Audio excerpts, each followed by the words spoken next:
Still says up and coming online. When first law of Flurf gets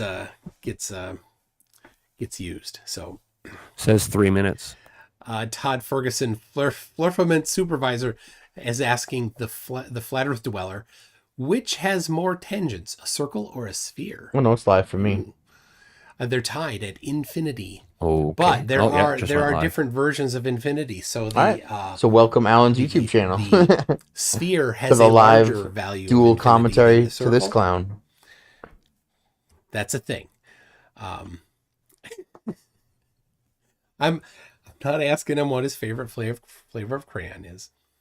So, boy, this is going to be disgusting. Daryl Frost, why special relativity, general relativity has far more to do with the shape of the Earth? So, honestly, that's a good question. We were reading his chat before this started, and it was hilarious. It was essentially 3 people circle jerking themselves about how little they knew about special and general relativity, but with the framework and context that they knew a lot. And it was so funny that we had to go in and comment on it. But man, these people are so self-sure and satisfied, but all they want to do is demonstrate that they know a lot when they only know a little. Every single one of them.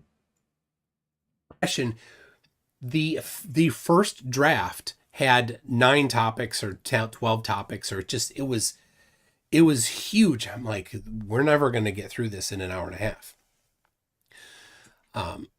So we set the format. We trimmed it down and kind of put boundaries on it. It should be 34 minutes per topic. And so then we narrowed it down to just special relativity, 3 topics within special relativity, and we have a list of future topics should we decide to do it again. So that answers your question, hopefully. I think Alan's intro is going to be pretty sick, guys. Tim Tully says, I have a special inkling. Law, gotta interrupt a Flurf. Jesus. Gotta interrupt aren't they a both Flurf. continuum What? so equal in Gotta lie to Flurf. Like these guys. Space is fake and gay. Space is fake and gay. Well, let me ask you this: how many whole numbers are there? 1, 2, 3, 4, 5. Right? How many whole numbers? There are infinite whole numbers. How many real numbers are there? A real number is a number between. Sorry, first, how many real numbers are there between 0 and 1? Oh shit! A real number is a fractional part of odd numbers. Oh my god! Of course it is. Just go get ready, bro. PhD Tony's getting fancy. He says you can isomorphically map. PhD Tony has dropped $20 to demonstrate how smart he is to all these online strangers so far. All right. Let's see what the total is. Someone keep up on PhD Tony's total donations for the evening. You do say so. All right. I've got my 20. stuff ready to go.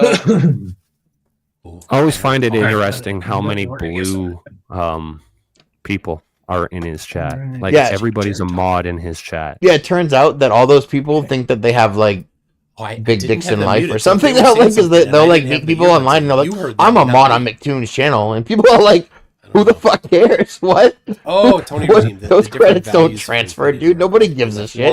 What do you think that gives you like respect from people? What? Right. Yeah, that does the total opposite. Right? There's the right there. He's doing his own. There's Jaron right there. He's sending nothing at the moment, and there's Alan. He's meditating, dude. He's like the Rock getting ready for a fucking beatdown. That's Alan is buds with Witsit. So keep that. Oh yeah, of course he's got to do his thing, right? Finish up this tune shine. Oh shit. What's up, Dave? I don't know if Jaron is starting a show yet or not. This prick. I don't know. Yeah. Maybe somebody wants to watch him. If you do go over to Jaron's channel, don't be a jerk.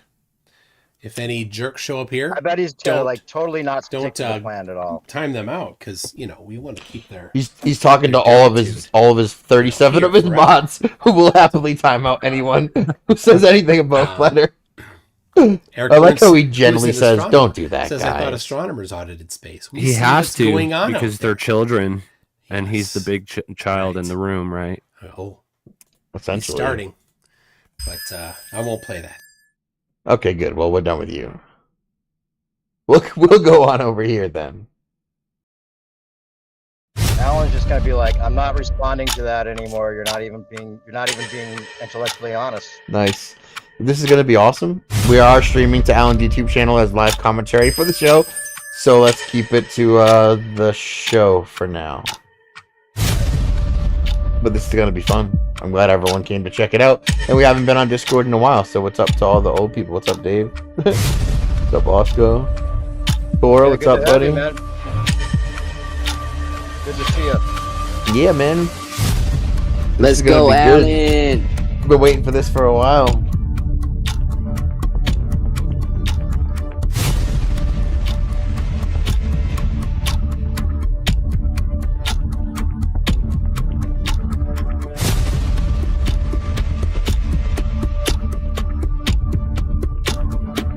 This is gonna be awesome. We are streaming to Alan's YouTube channel as well.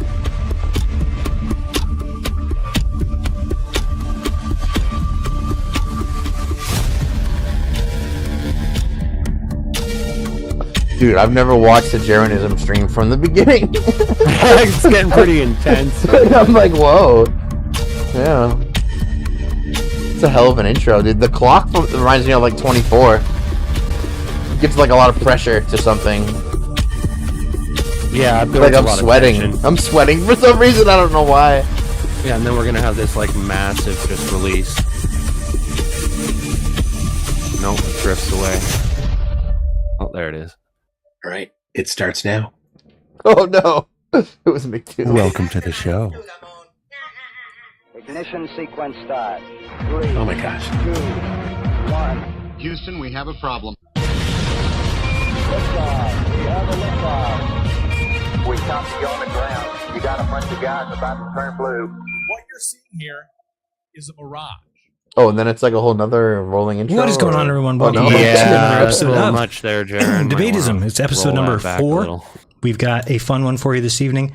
We've got, first up, MC Tune versus Space Audits. It is the correctness of relativity and Earth's motion. These guys will be going at it. Oh, They've that's kind of the come real up with their picture own before format. we cartoonified them. It's going to be a little bit different than you might be expecting, but still should be a good time. Let's see if the guys are here. And it does look like they are. Welcome, everybody. We've got MC Tune here on the left. There we go. And we've got Alan on the right. Guys, how are you doing today? Just got the kids down. I'm great. Got the kids Fantastic. down, man. Let's My just start wife's out in real quick Hawaii, with a and she's quick, been gone for 3 days just or tell 4 everybody who days. you are. I'm 10 days and alone with the kids. where they can find you and that fun stuff, and then we'll get started. Let's start with MC Tune. I am Holding MC it down, Tune. man. Sometimes people call me Mick Tune, I guess I'll but eat you the can call me Mike. leftovers. My channel is MC Tune Live. I have another one, Conspiracy Tunes with a Z. That's where you can find me on YouTube or on Facebook or Discord. That's where I mostly do stuff. Awesome. Thank you for being here. And we've got Alan. Alan, go ahead and say hello to everybody. Hi. Yeah, so my name's Alan. I run the YouTube channel at space_audits. You can find me there. I just basically, review and critique, mainstream narratives and physics and the experiments dunk on that were relativity done on the regular. in favor of supporting relativity and all that. So you can find my channel there and more about the work and stuff that I put out there. That cat is totally All right. chill. Thank you It's going very down much right for meow. that. And let's get Right going. now. I'm going to get I didn't even your notice. layout right now, but do we need to do a coin flip first, or do you guys already decided that? We decided who goes first. Okay, great. Go ahead and who is first? I believe it's Alan, correct? Or did I read It's that? on the notes we sent you, Jaron. Yes, Come yes, on, but I don't bud. have them in front of me. That's why I'm asking you. It's all right. I'm first on the presentation, the 10-minute. You're first, all right. And I will have them up here quickly so that I don't do that again for you. It's All right. It's all good. And okay, I believe that's it. We're ready to go when you are, and I will set the clock. In 1 second, I'm not going to dare ask you how much time to put on the clock. Don't worry. I will not ask that. 10 Hey, minutes. Good luck, team. 10 Yeah, solid fun guys, minutes and from Tunes try to and not start. step over each other. That's all you can ask. He just gave him a good All luck, right. dude. Love it. Awesome. Yeah. He's like, the pre first GG, topic bro. within special relativity is linear interferometry. I'll be back in 10. From the 1600s to the late Fair enough. 1800s, a large number of experiments informed people about the position of the Earth in the universe. Romer measured the difference in eclipse timings of Jupiter's moon to be varying annually. 11 to 12 minutes, it varied. James Bradley measured aberration, which varied based on the position of the star in the celestial sphere. Vogel and Schneider measured the change in color of light from fixed stars. That varied annually. Frederick Bessel measured stellar parallax, which Alan looks like he's taking a nap, dude. Varied annually as well. So all these different things that Dude, people explored and experimented on. He said he would helped be us taking to notes understand extensively the during this position of part. the Earth in the universe. Hey, and can all you guys of those experiments, of preload course, me with a bunch of questions to ask, like super chats, like $5 a pop, that helps Alan? Is there any way that I should throw questions in his favor? Yep. Yeah, I could think of a couple. That's a really good idea. I forgot how awesome you were, JT. Yeah, I will just start freaking lining them up, but I don't want it to be so obvious, but I want it to be in a way that's like McToon just gets crushed. Yes. Also, someone tag Whitson. Is he around? He'd probably want to get in on this. Yeah, We're not just done once; they were done over and over again. So they're repeated, important part of science. In the 1800s, there was an ether. Is he? Oh, well, shoot. it probably runs that out. Maybe he has Wi-Fi on there. Their hypothesis for how light traveled. They thought that light traveled as waves through the ether, and people were using the knowledge of the knowing Earth Alan, I think you'd be okay with us 1.5ing to test how light works and if it interacts with a hypothesized ether. One of the early ones was George Middle Airy. Oh yeah, do it. Sometimes called Airy's failures. In the conclusion, he concluded that Klinkerfuse, who was one of the people that was hypothesizing it, Klinkerfuse inferred that the angle of refraction would be influenced by the motion of the Earth, and he attempted to detect the inferred effect. The conclusion was, I think myself justified in concluding that the hypothesis of Professor Klinkerfuse is untenable. So the ether hypothesis was hit a roadblock there. Then Michelson-Morley, the famous Michelson-Morley that we talk about a lot, tested for ether using the Earth's orbit around the sun. The conclusion of the experiment is that they did not find the predicted effect based on the orbit of the Earth through the hypothesized ether. This was repeated many times over the years. Michelson did it several other times. Kennedy, Thorndike, Illingworth. But this disagreement between the hypothesized ether and experiments caused what Thomas Kuhn calls a crisis in the model.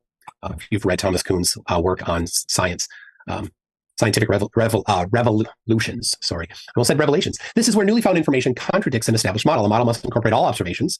When a large number of disagreements are unresolved, this is a problem. As the disagreements add up, it prompts what Kuhn calls a scientific revolution. And Einstein, in 1905, his paper started that scientific revolution. But some people did not agree with that. And like good scientists, they did more experiments, as you should. If you disagree with something, go do more experiments. See if you can do some better science. Dayton Miller was one of them. And he got the same apparatus that Michelson-Morley used. He enhanced it, did tests for several years. He concluded that he did measure the ether wind. He did extensive geometrical analysis based on the location of the measurements. Cleveland, Kansas City, Mount Wilson in California. The three-dimensional location of the globe, the time of day to apply the position of the rotation of the Earth, and the time of the year to apply the position of the Earth around the sun. He said, this gives for the first time a quantitative determination of the absolute motion of the solar system and a positive detection quoting Dayton Miller. Of the effect of the orbital motion of the Earth by means of the ether drift interferometer. Wow. Then he also said, this is the final solution. This is as he's coming to the end of all of his analysis. This is the final solution for the cosmic component of the motion of the Earth and is the absolute motion of the solar system as a whole. This cosmic motion of the Earth has a velocity of 208 kilometers per second and is directed to the apex, having a right ascension of 4 hours and 54 minutes and a declination of negative 70 degrees, 33 minutes. Then we jump forward to 2004. Hector Minera published a paper where he claimed that all previous interferometer measurements were invalid because he said they did not count the full fringe shifts between individual measurements. So he said that they set up their device, they did a measurement, they rotated it, but they didn't watch the fringes change while they rotated it. And when it got to new position, he says they only recorded the fractional position of the fringes. They didn't get the full fringe shifts between positions, and that left off a bunch of data, he says. And when you do that, if that's what did happen, then basically you're just going to have random numbers because you're missing the most significant digits. You just get the fractional portions, the deeper significant figures, and that just basically is a random distribution without the more important numbers. Anyway, so he says he said you have to use them. So he calls it, when you constantly do this, he calls it a dialeptometric measurements. Now, he made up that word. I don't know if I'm pronouncing it the way he pronounces it. He speaks Spanish. He said it was from Greek. Who knows? But it just means continuous. So that's really what it means. So basically, if you only record the fractional part, ignoring the whole part, you get random data. And so he rejects. He would have to reject Dayton Miller. He didn't say specifically if he did that. I saw maybe he did, but he definitely does not approve of Michelson-Morley. Dude, so he used Alan's his cat own has not even moved. device like Michelson-Morley. I know, he used a camera to take photos of it and wrote some software to read the magnitude of the shift. You watch. Like Dayton Miller, Hector used the position of the experiment on the surface of the globe, the position based on daily rotation, and the position loosely going through Dayton Miller's to do his analysis to reach his conclusion. And unsurprisingly, page 87. Now, if you all have of which the PDF with all the citations, you can find the citations in there page 87. He said, from the previous quantitative analysis, it may be said that the solar motion consistent with our observations may be in the range. This would be one of the ways he would try and stop what Alan is trying to bring out. Well, honestly, these guys just are discredited. He didn't stop it so much as hop right out in front of it and claim. Actually, he claimed all the things. Let me quote Dayton Miller. Like, he came out right out and said it. And now he's going to try and adopt the critics' mainstream critique for it, I assume, which definitely Alan is well prepared for. So this is pretty shitty. 300 to 360 kilometers per second with right ascension from 170 degrees to 190 degrees and declination between negative 45 and negative 50. You compare that to Dayton Miller, if you accept Dayton Miller or not. Dayton Miller said 208 kilometers per second. Who all has access to YouTube and is able to super chat? Because I'm willing to do like $25 a pop via Venmo or CashApp to people, so that however many people want to can do 5 a piece if they want, and we can just load the freaking questions or whatever. I mean, I don't want to go too crazy, but I don't mind doing like $100 on tonight's debate to help like crush the globe. We need to work. I mean, that's kind of a little bit lame. I would love if all Alan's boys were like busting up in there.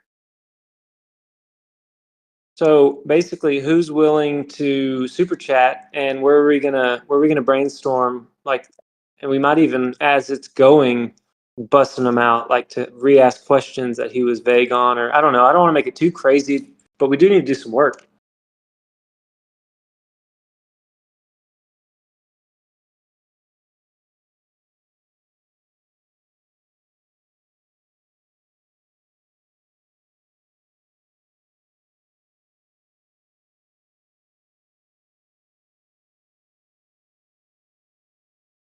Yeah, it's a little bit hard because Jaren's going to read them in order, like all the way down the page. So we need to do some now that aren't time critical, and then save your best one for last, right?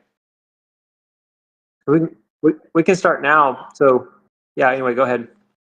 73 degrees versus 170 to 190, very different, and a declination of negative 70, very different from the Hector Monero value. So there is no agreement between those two particular analyses. But if you take Hector's claim about previous recordings and probably then reject Dayton Miller, then you have just Hector's observation standing alone as the only one without any repetition. So he does make some good points about these continuous measurements, but I couldn't help but notice that he didn't mention anything from LIGO, because LIGO is an interferometer significantly more precise than any other previous interferometer. And it is continuous. It is a dialeptometric, as he would say. So I actually emailed Hector to see if he had addressed it. He hasn't responded to me yet. So anyway, the problem though is that Hector and the others, all of these things have been greatly improved on since then, even since what Hector did in 2002, 2003 in LIGO, and in other things like Holger Mueller's modern Michelson-Morley experiment using cryogenic optical resonators from 2008 found that no ether wind at the 10 to the negative 15 level, or when they did it ISIL's in laboratory the test of the ISIL's. I don't know if that's his name is being pronounced correctly. So you tell me laboratory test of the isotropy went to the Arctic light propagation at the and did it in the 17 basement. level. No way. It's from 2009. So when I look at the broad number, it turns out the closer to the sky you do it, the better the reading gets, which Dayton Miller did and took advantage of. And then everyone who tried to discredit him did the opposite of what he did and made the arms different lengths and put it lower and in basements, which is what he's talking about. of different interferometer tests. The few outliers like Dayton Miller and Hector are outliers. They're interesting to look. It's funny that, in order to measure the celestial rotation of the sky, your instrument should be closer to the actual source of rotation, meaning the sky. And if it was the Earth, it would get, more sensitive as you put it closer to the Earth. And it's not the Earth, it's the sky. That's why you get better readings when you raise it into the sky, and why you have to align it to the axial rotation of the sky. Look at it. Maybe they are the true one, the one true truth of how it works, or maybe not.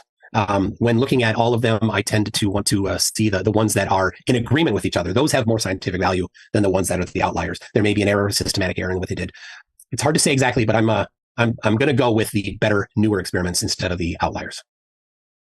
There you go. How's that? Ding, ding. 10 minutes right on. So then I have then a 30-second question, right, for him? Yes, I do. All right. The question is, and if you're looking Dude, at the he PDF, perked right up so quick. Preface, both Miller and Munera performed thorough geometric analyses on the measurements to determine the direction of the ether wind based on the rotation of the Earth, position of the Earth's orbit around the Sun. They concluded that the solar system is moving towards a specific point in the south celestial hemisphere. The question is, do you accept this analysis, or have you done independent analysis for your hypothesized Earth geometry? Okay, my turn to respond? Yeah, you got a minute and a half. Whoa. All right. I do not fully accept the analysis of the direction of motions as presented by Munera and Miller, as if if the motions were true, the fringe readings would be stronger. Thus, the measurements themselves say nothing about the motion of Earth. That is the interpretation of the heliocentric axiom based on, or how they interpret the fringe scales, basically, for the amount of motion, like 5 kilometers per fringe, etc. That sort of thing. That's all based on Michelson-Morley's scale.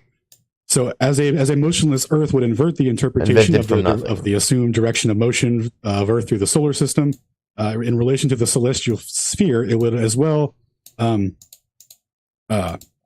the ether wind effect. So it would flow east to west following sidereal time. So eastward propagation, the speed of light would be c minus v, and then for westward propagation, it would be the speed of light plus v. So, right, so the question was in retaliation to what do you think the Earth force is, and then what is the geometric configuration of the so-called ether wind, which is what he's answering pretty eloquently. Yeah, I'm sorry, C plus V. And I do not fully accept their analysis in that regard because of the scale of interpretation, which I talked about earlier. And Munera followed that arbitrary scale, which is the mistake that all these guys make when they do their measurements and comparisons for linear interferometry, because as it will be shown later in the debate, that the full motion would be detected irrespective of a linear velocity or rotation, and only one matches sidereal time with no relativistic corrections. Okay, that's all the time I need. Okay, thank you very much. And if people want to follow, it just sucks because most of the people on the Globe side have no fucking idea what was just said. Along with the format, I find that frustrating. Go to the link I put in the chat. I'll go and put it in the chat again, and I'll also put it in the description if you want to follow along. Up next, we've got Space Audits giving a 10-minute response to the topic, correct? Yes. Okay. Your clock is ready when you are. I'll start. Take a big sip. All right. Get ready. Can you bring me up on full screen? I got like some slides to go with it as I talk. Play in the background. Yeah, you mean you're going to share screen? Formatting. Yep. I was just going to do it straight from the webcam with OBS. So that should be fine. I can bring you up on a separate sheet, I think, or a separate page. Yeah, it sucks. You had to tell him before, and he's like, "Oh, I need a separate cam for just Space Audits." All right. Linear interferometry, the genesis of special relativity theories. The genesis of special relativity. The genesis of Einstein's special relativity theory is primarily focused on the Michelson-Morley experiment. The experiment showed a positive confirmation for an etheric framework as it showed a variance in the speed of light, while simultaneously providing a negative confirmation for Earth's orbital velocity. The variance in C would have been proportional to Earth's orbital velocity relative to the ether had the orbital velocity existed. This sentiment is the importance of this sentiment of Michelson-Morley is expressly noted in Einstein's private letters to Malavia in his 1905 publication, In an interview in 1963 with Shanklin, Einstein was asked how he heard of the Michelson-Morley experiment. I think you better slow down. I became aware of it through the writings of H.A. Lorentz, but only after 1905. Otherwise, I would have mentioned it in my paper on the electrodynamics of moving bodies. Contradictory to that, in a letter dated 28 December 1901, Einstein writes to Malavia, I want to get down to business now and read what Lorentz and Drew have written about on the electrodynamics of moving bodies. Referencing Lorentz's 1895 publication, Attempt at a Theory of Electrical and Optical Phenomenon in Moving Bodies, and Drew's 1900 book titled Textbook of Optics. Also of note, in Drew's book in chapter 8, he mentions that he's adopting a stationary ether framework because of Lorentz's complete and elegant theory, which is the basis of his work. In the very same chapter, Drew goes into great detail of the Michelson-Morley experiment of 1887. In a letter dated 28 September 1899, Einstein writes to Malavia again, I read a very interesting paper from Wynne in 1898 on this subject. Wynne's paper, referenced by Einstein, Why did he do a random Jeranism negative splash? result for Earth's motion relative to the ether. Michelson-Morley experiment of 1887 was on that list, as well as Airy's failure and a couple other ones. Anyway, let's see. So quote from Wynne's paper concerning the translational movement of light atoms. The negative result is incompatible with the assumption that the ether is at rest. In this assumption, it can only be maintained as a hypothesis that the linear dimensions of rigid bodies are altered by the motion through the resting ether as by the same ratio to compensate for the lengthening of the light path. Here we see the source of Einstein's mathematics, i.e. Lorentz symmetry, which the special theory's first postulate explicitly adheres to, as is the basis of his and the basis of his second postulate regarding relative motion and the speed of light and the ether coming from the work of Drew, Lorentz, and Wynne. Now that the history and the genesis has been established of the importance of special relativity and its framework to interpret Earth's motion, let's now get into the history of interferometry, starting with the Earth's orbital velocity and the linear motion thereof. Michelson-Morley 1887, an orthogonal armed interferometer with one arm aligned to Earth's assumed direction of motion and one perpendicular to it. The variance in C shown in the experiment was co-opted via length contraction and time dilation as an explanation as to why the French shift was shown without producing a reading proportional to a velocity of 30 kilometers a second. Next, Dayton Miller, 1905 to 1930, using a slightly larger interferometer than Michelson's original, conducted 30 years of experiments, taking over 5,200,000 measurements, where he showed a fluctuation in the speed of light when that data is plotted against sidereal time. The French shift patterns reach their minimum and maximum dimensions on the days of the equinoxes, on the exact day. During Miller's extensive work with his controlled experiments, which include varying heat sources, varying materials used for shielding, varying the location of the apparatus in a basement at altitude, etc., and much more, between 1922 and 1924, Miller conducted his most rigorous controlled experiments, constructing an entirely new apparatus out of materials that would minimize mechanical, magnetic, and thermal effects. In an independent analysis of Miller's work from Maurice Elias and James Demio, they confirmed that Miller's data reaching the minimum and maximum dimensions on the fringes when plotted against sidereal time shows the corresponding change in the speed of light. When plotted against diurnal time, no meaningful insights present themselves, meaning the day-to-day weather temperature fluctuations did not change anything, or didn't affect anything. An analysis done by Shanklin and others was only conducted on the diurnal comparison, not a single mention of the sidereal. Moreover, Shanklin and others cherry-picked Miller's work to discredit him. This is noted by the selection of data sets used in their analysis. Throughout Miller's entire body of work, there were only 2 days where the fluctuations matched diurnal time, and those were used as long as a third data set that was selected from Miller's unpublished controlled experiments, where he was purposely forcing the apparatus to give a zero reading. Shanklin's profound insights into Miller's work, which are akin to a hand-wave dismissal, was that Miller purposely misaligning them to give a zero reading. No, they wouldn't do that. Miller did not know about temperature differentials and how that would affect the readings. So this is obviously contrary to Miller's entire body of work. Literally, they said, oh, he didn't know about temperature. Again, he did 5,200,000 experiments, and 100,000 of them had to do with the temperature variation. The dude nailed it. That's a cop-out. It should be noted that while Dayton Clarence Miller was alive, no man could refute his work on interferometry in the ether. It was stated by Einstein that if Miller's work were to be reproduced, that his entire theory of relativity would collapse like a house of cards. Here's some people who have reproduced Miller's sidereal measurements. Yuri Galev, 2001, ethereal wind experience and millimetric radio wave propagation. Yuri Galev again in 2002, measuring ether drift velocity and kinematic ether viscosity within optical radio bands. Hector Minera, 2006, during a 2004 periodic fringe shift of a continually running stationary Michelson-Morley apparatus. And also in 2004, it was experimentally shown by Ruyang Wang and others that the Sagnac effect persists in a non-rotating inertial frame using a fiber optic cable configured as a conveyor belt. Additionally, there was a linear cable attached to, or a fiber optic linear motion sensor attached to a pulley on the conveyor so that it would experience its own linear motion along with the conveyors, and they both gave the full reading for the exact amount of linear motion. Wang and others showed that the propagation of C in a straight fiber optic cable in inertial motion produces a fringe that corresponds with a first order dependence of the fiber optic cable's linear motion, just as the rate of C has a first order dependence on the angular rotation of of a fiber optic cable in a rotating apparatus. This means that if Earth were truly moving, the full linear velocity would be measured without invoking relativistic corrections. Additionally, Wang demonstrated the mathematical equivalence between the circular derivation of the Sagnac effect and its linear counterpart, including the circular predictions and the linear equations. The circular equation is as follows: delta t equals 4 times omega times a over c squared, where omega counts for angular rotation, angular velocity. And for the linear equation that Wang used, he's got delta t equals 2 times v times L over c squared, where v is the linear velocity. The important thing to note here for velocity's sake, or for simplicity's sake, is that the two equations use different symbols to represent different types of motion, even though they were shown to be completely equivalent. The experiment shows the following. Interferometry can be used to detect linear motion with nanoscale precision. If the Earth were truly in motion, the Michelson-Morley experiment would have produced a greater fringe. This removes the justification for accepting Einstein's use of Lorenz's transformations to explain the lack of motion under the mechanism of length contraction and time dilation.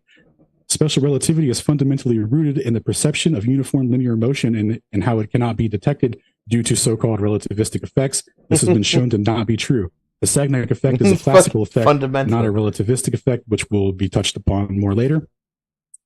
Without the explicit explanation of angular rotation, relativity has no answer for the variance in C. Where am I at on time, Jaron? 2? Okay. He's a little over. Let's see. So linear interferometry there, showing that it's completely equivalent to circular. So the separation between the two is actually kind of a misnomer.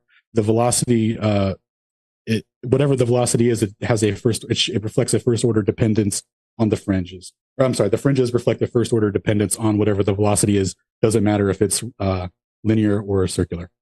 And that's all the time I need. And then I could just read off my question here and then you can answer, Toon. Sure. Okay. Preface. As it has been experimentally verified by Wang and others in 2004 that linear velocity contributes to the full fringe displacement with nanoscale precision as it does with angular rotation throughout the history of interferometry, Michelson-Morley, Yuri Galev, Miller, Minera, etc. When the variance in the speed of light is measured that corresponds to sidereal time. Only a measurement that corresponds with sidereal time. Hold on, I whiffed that hard. Okay, throughout the history of interferometry, Michelson-Morley, Yuri Galev, Minera, and everyone shows a variance in C that corresponds to sidereal time, i.e. the rotation of the sky where their fringes reach the minimum and maximum dimensions in accordance with the equinoxes. Okay, so question. Knowing the linear velocity produces a fringe of a first order dependence on the velocity and it only matches fluctuations corresponding to sidereal time, how do you justify the second order corrections of length contraction, second order corrections of relativistic effects, i.e. length contraction and time dilation to supplement the missing orbital velocity when the same corrections are not applied to give measurements that give agreement with sidereal time like Michelson-Gale, etc., which we'll kind of get into in the next one, but is what it is. What's sad, real quick, it sucks that most of the Globers listening don't even understand the fucking question. They don't even understand the words that Alan just said. Essentially, he's saying, why do you have to keep measuring things according to the things that are happening in the sky? That's the basis of what he's saying, but he said it in such high intellectual words and verbiage that these people have no fucking idea. Toon does. Okay. Which is why he stopped smirking and started thinking. Yeah, all right. So to answer that then, I disagree with the statement that throughout the history of interferometry, a variance in the speed of light is measured that corresponds to sidereal time. That's not found in LIGO. That's not found in the newer measurements using Michelson-Morley type interferometers. So I don't agree with that. There's a large number of citations that we can look at that don't show that. So I don't have that. I don't have that to be the case. I don't accept those outliers that you're talking about. I think whenever Tune speaks, we get like a speed effect. So just the first order dependence on velocity, I don't agree with that. So second order is different depending on the apparatus. So yeah, we'll get into that, I'm sure. But yeah, length interaction and time dilation are different effects and things that are not observable in Michelson-Morley type apparatus. Okay. And that was your response. So now you both get a 10-minute exchange. Terrible fucking answer. So whoever wants to start that out, it's fine by me. If anybody's interested in asking either of these guys questions, you can send in super chats if you want, or tips on Rockfit. You said LIGO when we aim down. I'll bring. You want to put yourself back on screen, or are you going to be showing your screen around? It's up to you. Whatever you want to do. Yep. Give me 1 sec. Turn that off. And then webcam. There we go. Beautiful. All right, starting the clock. 10 minutes. You guys are free to discuss. Okay. You want to kick us off, Tune? Sure. So, why not look at the newer measurements of Michelson-Morley type experiments like LIGO and other ones? Yeah. So during Miller's career of interferometry, he did an insane series of controlled experiments where he figured out all the variables that would give, lesser readings, null readings, etc. So what they do in modern interferometry is they're basically following the handbook of Miller, where they're changing the arm length of the apparatus, they're adding different mediums to the path that the light's propagating through, and they're changing the sensor location. And they're also doing it in a basement, concrete, steel walls, etc. So further from the sky. Miller explicitly figured out that they contribute to a trending towards zero trend. And that's the modern interferometries are not analogous in that regard, even though the equipment's more high tech, more sensitive, et cetera. They haven't accurately reproduced it analogous to the way that it was done originally, the way that Miller did. So how does LIGO not surpass the quality that Dayton Miller did? Well, whatever LIGO attempts to measure, they're not going to talk about an ether wind, you know what I'm saying? So I don't understand the relevance of your question in regards to that. So they're not. If there was. Hold on 1 second. Sorry. Let me respond. I got you. So the way that they would interpret a fringe displacement, right? They would zero that out. They would zero that out as an error. They wouldn't acknowledge that from their interpretation because they're already in the relativistic paradigm. So they're not looking for a fluctuation in that regard. They're looking for a computer to say, hey, we registered a slate, fringe displacement the width of a proton, right? Yeah, so it's like I see what you're saying, but it's not really analogous in that regard. Well, if it was, in the instrument that Dayton Miller was using was significantly less sensitive than LIGO, and he was supposedly able to measure some magnitude of ether wind, LIGO definitely is going to be able to measure that. But you say that Dayton Miller, and Dayton says that he measured a constant varying amount, and that's what Monero said. Monero also said that it was constantly varying. So LIGO is also going to measure a constant varying amount, and you can't just zero that out. It's constantly varying. It has to, because that's the claim of the citations that you have there. So constantly varying according to the receiver's velocity, right?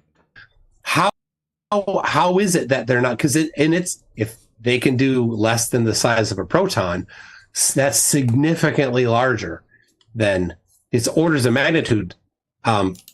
Compared to Dayton Miller. Okay, gotcha. The claim that they can't zero it out because it changes, at a fluctuation that's slightly unpredictable is an insufficient claim, because atomic clocks actually go out of sync in the same regard, and they're able to account for the same kind of synchronization errors. So it's not a sufficient answer. They would absolutely be able to detect it, register it as an error based on their metrics that they have established. They actually have false positive metrics set up. So when they get a fluctuation reading like that outside of the confines of their system, they're 100% going to ignore it without question. Just like in geodetic surveying, when they measure beyond the required 180 degrees, they disregard the measurement because it would yield an Earth with a radius far too big. They do it in every aspect of the business, which which they perpetuate this mathematical nonsense. It's not even going to register to them. They're only looking for their computer to send off an alarm that says that they detected gravitational waves. Except it's constant varying, right? That's what Monera said. It never stops. So are you aware of how an atomic clock works, my good sir? Yeah, it's not an atomic clock. So it's same fluctuation. Yeah, an atomic clock has small up and down. Small up and down fluctuations. It's completely accountable. Atomic clocks oscillate at 14 billion times a second, or I'm sorry, 14 billion times a second. So like it's definitely within their range to fix that and calculate it, dog. Yeah, but you're saying that this oscillates once a year, and that it's a constant fluctuation that's always happening. It fluctuates on the equinoxes. He's misinterpreting the alignment to the equinox. Yeah, it reaches their minimum and maximum dimensions. Yeah, that's a willful misinterpretation. So it's not 14 million times a second. It's twice a year. So, but it's constantly shifting by your claim. So, all right, we're going in circles here. Yeah. It's constantly shifting because the sun's path is ever increasing or decreasing. Right now, it's getting ever closer to the center, and that's reflective in the measurement. So when you're measuring an interferometer aimed at the sky, and it peaks out at the equinox, and then next year the equinox peaks out a little bit closer, those are the measurements that he's talking about. He's phrasing it purposely weird and vague as to try and like swage off anyone who's listening. Yeah, let's proceed on. So I got a couple for you if you don't mind. Sure. Oh wait, is this your cross exam? No, it's just open chat. Okay, yeah. Okay, so in your opener, you talked about some stellar aberration stuff, which we can touch on at the end because I want to stay primarily focused on the relativistic stuff. Let's see here. Gravitational waves, R&D distribution. Yeah, dude, it's crazy when you take notes in shorthand and then you read them later and you're like, I have no idea what any of this says. It's a big scribble, yeah. Yeah, so you said, okay, so let's cover Michelson-Morley, or let's cover Airy's failure real quick, because I can't make out the other notes. Let's cover Airy's failure real quick. Okay. We got, let's see, share screen, monitor, Michelson-Morley. All right, so in regards to Airy's failure and all that, that's in regards to a specific stationary ether theory. So an important thing to remember here is that all these different various ether theories. This is Michelson-Morley. Yes. Yeah, he has an excerpt here about Airy's failure at the end and the explanation in regards to a stationary ether theory, which is what's producing the conflict, right? Because if the Earth were in motion, because Big Toon's only ever quoted the part where it said they concluded that there is no luminiferous ether, and they put it on Wikipedia. Then yeah, it would. That's why he doesn't know. Present a problem because the light would have had to go in the opposite direction of Earth's motion to account for it, so blah blah blah, right? So with a stationary Earth and an ether wind theory, that's completely compatible. Yeah. So there's there's an answer for that for Airy's failure in regards to that. Yeah. Or did you want to interject? Well, if there's, I mean, Airy's failure, I don't know if it was repeated ever, but if there is an ether wind, wouldn't Aries have picked that up? Or maybe it might not be sensitive enough. Yeah, there was a slight variance. Okay. It's just, not very big, not outside of the confines of the heliocentric prediction of Earth's motion with respect to a stationary ether. So. Okay. All right, and then let's see here. It's like concession noted. Right. So you said no relativistic effects were shown in the Michelson-Morley, or that that time dilation and all that was insufficient for Michelson-Morley. No, it's that relativity doesn't suggest that Michelson-Morley should be picking up any movement. What do you mean by suggest? It was explicitly invented to reverse engineer, so to speak, the amount of orbital velocity that was missing from the wrench displacement. Oops, sorry, I can share screen. Yeah. Well, the point is that within relativity, there's no expectation that a Michelson-Morley interferometer would pick up linear motion. Oh, well, it doesn't matter if what special relativity says about that. In classical mechanics, which was before that, and the theories that preceded special relativity, fully predict that and show a measured motion in correspondence with that, where there is a variance relative to the angular velocity or velocity with a first order dependence. Yeah. So that's the thing in question is the, like Thomas Kuhn's, the model is accumulating too many discrepancies. So the classical mechanic model is just getting those discrepancies. And so then special relativity came along, and that was the impetus for the scientific revolution. Well, there was no discrepancies with classical mechanics. The discrepancy was with trying to find or to extract Earth's orbital velocity out of a situation where there is none. Right. Well, no, the discrepancy is that the four things I listed at the beginning, Romer, James Bradley, Vogelschneier, and Bessel, and other things had specifically identified that the Earth is moving. So to say that the Earth is not moving, they specifically interpreted the so same stellar aberration thing. can be plotted against the sun following its ecliptic. So how they say that the little tiny arc that all these the stellar aberrations make, and if you ratio that to the speed of light, comes out to 30 kilometers a second. Nope, do the same thing with respect to the sun. It's exactly the same. So following a neotectonic Brahe model, a neotectonic model, it would be the exact same. And then what was the other one you? Are there? The other one? So you have a citation for that somewhere, or is this? Yeah, I do. Yeah, there's a book called "Galileo Was Wrong, the Church Was It's Right" like by Robertson Guinness and 30? Robert Bennett. Robert Bennett is a PhD physicist who's retired now, and he did all the work on mathematics. He smirked at Robertson Guinness, but we all respect him, so that's if you a want to valid see it, I source. can provide that to you. So yeah, he did that, showed that it is absolutely 100% a valid explanation to map it against the sun, and it would show the same effect. And then so you said stellar, where the motion comes from, color in stellar optics, which is the basis of all the measurement. Yeah, it probably is. It's probably coming in right now. The change of light was corresponded to corresponded to what? Could you touch on that? No tanks. What's up, no tanks? Well, we're out of time. Maybe we'll catch them on the next one. Yeah, no problem. No worries. Stellar, and then the other parallax. Okay.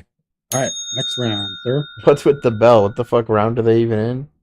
They just kind of transitioned, and Jaron left it up. How from many the last topics round. are there? Yeah, he has no idea what's going on right now. Yeah, two more. Okay, so you got Alan going first now, right? Dude, I did see McToon Okay, just take like a deep breath and a sigh. I think he realizes he's in deep. Well, his answers have been insufficient, dude, for me. I don't know. Alan's picking up on it and grilling him for it, but dude, I'm just concerned that like the basic level of the conversation is above the heads of the Globers and Bigtoons chat, willying away, trying to say how dumb he is, but In his they don't even understand what's on the being said. electrodynamics of moving bodies, Albert Einstein proposed that special relativity can be used to describe circular motion Specialists later in a closed reviewing this, polygonal if they do circuit, start looking at provided that the true Earth, it'd be great. Specialists, yeah. This is what it would be. So now Alan's doing another 10-minute thing. All right, that's cool. Principles It's of a his weird linear format. I didn't know that was remain going to be valid that. in an inertial frame. In essence, if the angular rotation remains uniform, special relativity can offer a valid solution in alignment with its fundamental postulates of Lorentz symmetry and an invariance in the speed of light. Now to be covered, Yeah, the he's not relativistic letting explanation him for the vaguely following answer. experiments You know, involving he's a holding his feet uniformly to the rotating fire. platform. For the Sagnac effect of 1913, which is attributed explicitly to angular rotation, it is stated that it's measuring measuring motion with respect to the fixed stars. Paul Lavou's explanation was to use the equivalence principle through. So just to bring it into context, I'll keep pausing. McToon said, "Nah, those people measured it, and they said it was specifically the Earth's motion," which is incorrect. What happened was they observed the same motion, and they incorrectly interpreted it back to their preferred reference frame, which is from a moving, motionful Earth, right? So they think the Earth's moving, they see motion, they say it's going that way. That's what they interpret. So what Alan is refuting now is that actually no, the bar by which they determined that the Earth was actually moving was the stellar parallax, and here's all the reasons why this is retarded. So general relativity, pretty good catch up, and produce a tensor to calculate the gravitational field that a rotating device would produce with its energy, and that generates little pockets of length contraction and time dilation So that's how they came up with the general relativistic. Which is their effect with actual Paul Levy. explanation. So some relativistic. It's for like a South Park disclaimer for that. Like, this is what they actually believe. Little pockets of time dilation swoop in at just the right time to change the measurements to what they fucking need. It's ridiculous. Yeah, it Also just make bends the the concession fabric that a little. special It's ridiculous. relativity does not apply to the Ridiculous. Sagnac device as a non. With a straight face, it's off-putting. You should crack up every time you mention it. You know, as Einstein said, would be able to be, which would make it applicable. For Michelson-Gale-Pearson, which is attributed exclusively to a rotation that states that it's rotating, or that it's measuring a rotation with respect to Earth's axis of rotation. So it's following sidereal time. So it is stated in the 1925 paper that the effects were derived from a stationary ether theory, but we're also in agreement with relativity theory, though the Earth is said to be a non-inertial frame as well, despite look the at this guy's uniform mustache. rotational speed. So no relativistic derivations were shown in their paper. However, the relativistic coordinate system would have followed Paul Levou's work. Dude, does nobody find that placing astounding? an observer at the North Pole where the axis can be assumed to be stationary and non-rotating, where they can derive their effects using a preferred reference frame. It smelled of pipe smoke. Moving on to an extension of series of experiments regarding the Sagnac effect. In 1942, DeFore and Prunet reproduced the Sagnac effect of 1913 in its traditional configuration, where all the instruments are located on the non-inertial reference frame, i.e., the rotating platform, which we've found through Einstein's initial paper that it turns out it is an inertial frame. So anyway, also they conducted experiments using a modified configuration to test the speed of light in an inertial frame, where special relativity would have to apply regardless of the relativist's opinion. Inertial frames adhere to Lorentz symmetry according to special relativity as per its first postulate, which is explicitly valid in any inertial frame. I will now detail the modified Sagnac experiments and their results. Experiment 1, using a traditional Sagnac effect, or using the traditional Sagnac configuration where all the experiments are located on the device, a fringe displacement was measured of 0.082, showing a first order dependence on rotation of 1 turn per second. Experiment number 2, to determine whether the motion of the source of light is responsible for the Sagnac effect, the light source was fixed to the lab with respect to the rotating platform and reporter. A distance in fringes was produced of 0.088, which corresponds to the angular rotation of the platform of 1 turn per second. The results are completely comparable to the traditional Sagnac setup. Configuration number 3, under entirely new conditions, in this new configuration. So literally they're measuring the preferred direction of the speed of light. That's why they're using this instrument. That's why they're saying that it's spinning. He already brought up that Wang linearized this effect in 2004. So the fact that he's going to claim that it's any sort of rotational effect is null and void. So they're using this rotational interferometer to try and prove the effect anyway. So even if they were to succeed, that would already be disproven by the linearization of the effect anyway. But they don't, so. Which the photographic recorder and the source remain fixed to the laboratory while a beam reflects. A beam is reflected to a stationary platform with an independently rotating platform under it that's connected by angled mirrors, so that the path of light can connect between the two independent platforms. So by taking clockwise and counterclockwise measurements before and after, before and after the readings and the mirror changes were done to average out, DeFore and Prunet found that the inertial motion of the rotating platform of 1 turn per second produces a fringe shift displacement of 0.019 between fringes, another first order dependence of angular rotation, this time transferred to an inertial frame. This experimental results is a huge contradiction to special relativity, as an inertial observer should always see no variance in C, especially if the platform isn't connected to them at all. That's rotating. Let's see. The frame is determined by the location of the recorder. In experiment 3, where the recorder is fixed to the lab frame, the fringe is obviously due to the angular rotation of the platform of 1 turn per second, since the fringe shares a first order dependence of that rotational speed. In accordance with relativity theory, experiment number 3's configuration makes the setup an inertial frame. Here we have a rare chance to test special relativity's postulates with a meaningful way that forces the relativist's hand to back up the claim that all inertial frames are equally valid. If If special relativity selects the center of the rotating platform to derive the fringes, the theory is in agreement. However, testing Lorentz symmetry testing Lorentz symmetry of the frame reveals placing an observer on the location of the traditional platform, i.e. the rotating platform, relativity cannot derive the fringe displacement. DeFore and Pruner provide a calculative result for the relativist theoretical prediction. This configuration where the observer is on the rotating platform. Classical prediction says that the fringes will be displaced by 0.053, and relativity theory predicts that it will be displaced by 0.005 fringes, an amount approximately 10 times smaller than the actual amount shown from the observer's location with a proportion, in proportion to the area of the device where it was located. Let's see. It is shown here that relativity's first postulate is false. The center location is mandatory and not arbitrary, as Paul Lavaux suggested in a direct response to this experiment.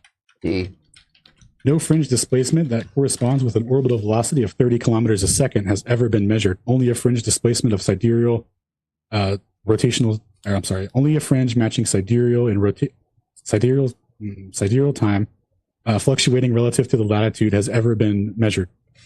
If there is no orbital velocity, that's so huge. This is like the crux of the whole fucking argument, guys. Only a fringe with a first order dependence on sidereal rotation. Then the logical conclusion is that the Earth is stationary with respect to an ether wind that translates motion from the sky, as was shown conceptually in the. Right, they went to go measure Earth's orbital velocity. It was 30 fringe patterns. It was such a huge amount. They were like, oh, if we detect this, we'll know Earth. They detected a tiny fraction of that, sat around, scratching their heads, and they went, oh, you know what it is? It's definitely Earth's spin. That's what we got. We detected the Earth's spin. And they've never, ever detected Earth's orbital velocity, and it's absolutely essential and pivotal for the heliocentric model for any such propositions to be made, and they never have it. Yeah, so let's see. Crutch. Like, DeFore and Pruner experiment is proof of concept that the translation motion between two objects affects the electromagnetic wave propagation. Segnek was correct in his original hypothesis about how he thought the ether worked, and that he falsified special relativity. A uniformly rotating platform generates its own etheric whirlpool within the greater whirlpool, as noted by Sagnac in his 1913 paper. Question 2 for my opponent. Preface. Einstein explicitly details that his equations hold true in an inertial frame as long as their motion was also inertial. In DeFore and Prunet's 1942 experiment, configuration number 3 specifically of the modified Sagnac system, system is an inertial frame by all means. The observer is fixed to the laboratory and is at rest with respect to the rotating platform. This is proof of concept that electromagnetic propagation is affected by a translation motion between two frames. Michelson-Gale-Pearson measured a variance in speed that matches sidereal time relative to the latitude. Question number 2. Without a fringe corresponding to a first order dependence of a velocity of 30 kilometers a second, how do you know the Earth isn't stationary with respect to a translational motion of the sky? Relatively speaking, it should be identical minus the 30 kilometers a second velocity reading. That's such a good fucking question. Okay. Come on. So, again, it smirking? seemed like there was some suggestion that a circular interferometer should be able to measure linear velocity. Maybe I was picking that up wrong, but that's what it seemed to me, is that there was some suggestion that, again, obfuscation and deflection, that a circular interferometer should pick up linear velocity. I thought he was going to say the boats disappear over the horizon. But the constant speed of light does predict a shift when a circular interferometer is rotating, because the path length is increased in one direction during rotation and reduced in the other. Fast enough. I don't see, when you're asking about the translational motion from the sky, how that has any connection to this, because that's not within relativity. But as previously referenced, a model needs to incorporate all observations. And so those 4 things that we talked about, maybe we will be talking about them again shortly, need to be, amongst other things, incorporated into the actual model and understood within it. So, and not just in a freaking out, guys. Right. He's freaking out. There's my answer to your question. All right, so I think he just defaulted to model. Give me a model. You don't even have a model. My time to start here, right, Jaron? Yes. You just and how much do you get? Yes. 10 for 10 minutes. Yep. Yeah. So again, circular interferometers aren't expected to pick up linear motion. They pick up rotation. That's all that they're expected to do. Again, the way it works, while the light is moving around the device, and during that time the device is rotating, the light, unlike our regular understanding of things, the light only has a fixed speed. So when it's moving forward in one direction, the light doesn't increase speed, and going the other direction, the light doesn't decrease speed. It goes the same speed while the thing is in motion. So while the light is in flight, one direction, it increases the length of the path, and the other direction that it goes, it decreases the length of the path. And so when the light is rejoined, there is a disconnect, a discrepancy in how long the light was in flight. And when you rejoin them, there's those fringes. So an interferometer, like a fiber optic interferometer, is just sitting on the surface of the Earth. So there's no ether to spin around with it when it's rotating, like on the Pernod table that you were talking about. Yet it still registers a rotation. That rotation is one direction north of the equator, other direction south of the equator. And if that device is actually sitting orthogonal, if the loop is sitting orthogonal to the upward vector, it registers nothing on the equator. This matches Earth rotating once a day, and is in line with. How does that match Earth orbiting once a day when it's actually at the equator should be the fastest tangential velocity? He says actually it registers 0, and that matches the globe. No, that's the opposite. Relativity. Wait, I thought they were talking about the Earth so orbiting around the sun and... I don't know, the things that you brought up, I don't quite see how they relate to this. I don't have a whole lot more on this. I think maybe it'd be better if we were to skip to the open discussion, because that's about all I have on the topic. The things you brought up, I don't even know how to address. Let's give Jaron a chance to catch up with us. Oh, apologize. I'm here. Yeah, you want to reset then? Sure. So you guys just going to do the 10 minute. Oh, wait. I do have a question for you. What you're supposed to do at the end of that 10 minutes, right? So go ahead. Yeah, so I'm jumping to the end of the 10 minutes there. Okay. Okay. So, as I said, a circular interferometer is orthogonal to the vertical, and at rest in relation to the ground measures a fringe shift proportional to the latitude increasing farther from the equator, and 0 at the equator. Of course, it's opposite directions, north and south. What is the geometry and movement of the hypothesized ether to cause this magnitude and direction fringe shift? Turns out there's no measurement south of the... I don't know what he's talking about there. There's only the 45... I mean, hold on. Alan will probably go into it. I don't know what I'm doing. Alan's got it. All right. Ready? Yep. Yes. You got a minute and a half. All right. So the claim proposed here is that the orientation of a single axis gyroscope reflects the shape of the Earth, meaning that the z-axis has to be corrected by 45 degrees at the 45 latitude, for example, to be parallel with Earth's axis of rotation to get the full amount of the fringe reading, right? So if you were to go to the equator and make that further correction, you would get no reading as the relativists say. However, I'm going to need a citation for that, because I've never found anyone doing seismic experiments on the equator or even lower than the 45th latitude, really, with a single axis gyro. So here we go. So here's some instances that I did find. So here's a YouTuber named Doug Marmont. Here's his channel link and all that. Here's his device orientated 45 degrees. Here's his location in Toronto. He's about 45 latitude. So he makes a 45-degree correction, aligning it to Polaris. Now, the topic of this discussion isn't flat or globe, but I'll go ahead and give the rendition here. So on a flat Earth, you would be aligning your device to the axis of the sky to get the best fringe reading. And, that's a planar correction angle to Polaris would be the best way to do it. So on a globe, literally same thing. So as the observed data show so far, we've only seen one instance of a correction angle on a single axis gyro that matches the glob, and it also matches a plane, planar Earth. So here we have the Ginger gyroscopes. These are two What, dude? What do you keep saying? Oh no, he got him. He got him right there. Yeah, no, he's been getting them. I think the whole time. It's been a whole series. I think, dude. I'd like when he surrendered the 7 minutes was kind of funny. He's like, "Yeah, I'd like to hasten this beating if we could. I'd like this to be over as quick as possible." Located in their respective latitudes, which is also at the 45th degree, or right around that 45th. So indistinguishable from globe or plane. Here's the second observation. Place in this one's in Germany. This part is so well researched, guys. So you don't even know how well this is good. This is such a geometric properties of ether as solid reputation for the stupid things he just said. A vortex extending from the North Pole, extending out to the heavens, outward from the vortex in an all-encompassing uniform motion, rotating east to west, facilitated by the east to west sidereal rotation. Here's a quote from Sagnac describing the dimensions of the ether as he measured them with his device in 1913. Quote, I don't see a smirk on his face anymore, guys. I don't know what's happening. Maybe he lost his resting bitch face. the observation of the optical effect of such is of an ether wind relative to a stationary ether will constitute a proof of the ether's existence, just as the observation of an ether of the wind relative to the atmosphere on the speed of sound in a moving system would constitute. Everything else being of equal a proof of existence of a stationary atmosphere enveloping a system. End quote. George Saniac, 1913. Within that ether vortex is a body of motion that generates its own ether-related, or I'm sorry, it generates its own ether vortex propulsion. Literally quotes Sagnac himself to explain the geometric properties as fucking desired. Beautiful. To its velocity, right? So here's a potential overview of what it would look like conceptually. Don't pay any attention to the direction of all that, or of the lines. It's fine. I didn't make the model. This is made by Patricia Holiday.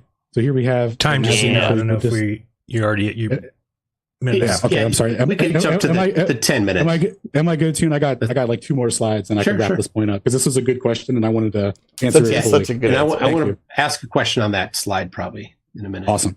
Okay, so here we have some infinity symbols. This just marks the analemma. So on a flat Earth, what Miller would have been measuring is the fluctuation speed to maintain 15 degrees per hour. It's such a good visual. So that fluctuation would be what Miller measured as the sun goes into the southern hemi, where it has to maintain its speed so that an observer in the northern hemi will still see it going 15 degrees per hour, right? So that's what Miller measured. That produces the analemma effect. And here we have the sun's path over a flat Earth. So just kind of recapping that overall. And then, of course, the cosmic microwave background is aligned with the sun's ecliptic as well. If the Earth isn't tilted at a 23-degree axis or whatever and all that, we're stationary, then it would default to the sun's ecliptic, because therefore the cosmic microwave background would be aligned to the sun's ecliptic. So the inertial spin, the motion of the universe would be translated down to us in the form of an ether wind that causes a variance in the propagation of light. Here's the analemma again, in regards to that speed discrepancy that Miller was measuring. And here we have missing single-axis gyro corrections. Have you seen any single-axis gyro corrections or readings featuring a single-axis gyro located at the equator and/or southern hemi? If you have any information regarding the whereabouts of such readings or correction angles regarding the single-axis gyro located at the southern hemi or equator, please contact me at AlanSpaceAudits@gmail.com. Dude, now don't forget. This started by McToon referencing these exact measurements that Alan just pointed out. Actually, there are none. So let's see what he says. To the 10-minute here. Okay. Yeah. And you guys, just real quick, I wanted to know. I assume he's not going to answer anything that he just asked him directly. Let's see if I'm right. Do you hear the bell when it goes off? Do you hear this? No. So just the audience is hearing that. Okay. Now I'll fix that for next time. That's why. Sorry about that. Thank you for letting me finish that, McToon. Or MCT. Sorry. So. In a second, I want you to get that other slide up, but the dude, he's going to attack that last Patricia's artistic rendering of the flat Earth vortex. No readings at the equator or lower than the 45th really that I could find. Yeah, well, we can do better than that. Airplanes have 3-axis gyroscopes, and they so there are none.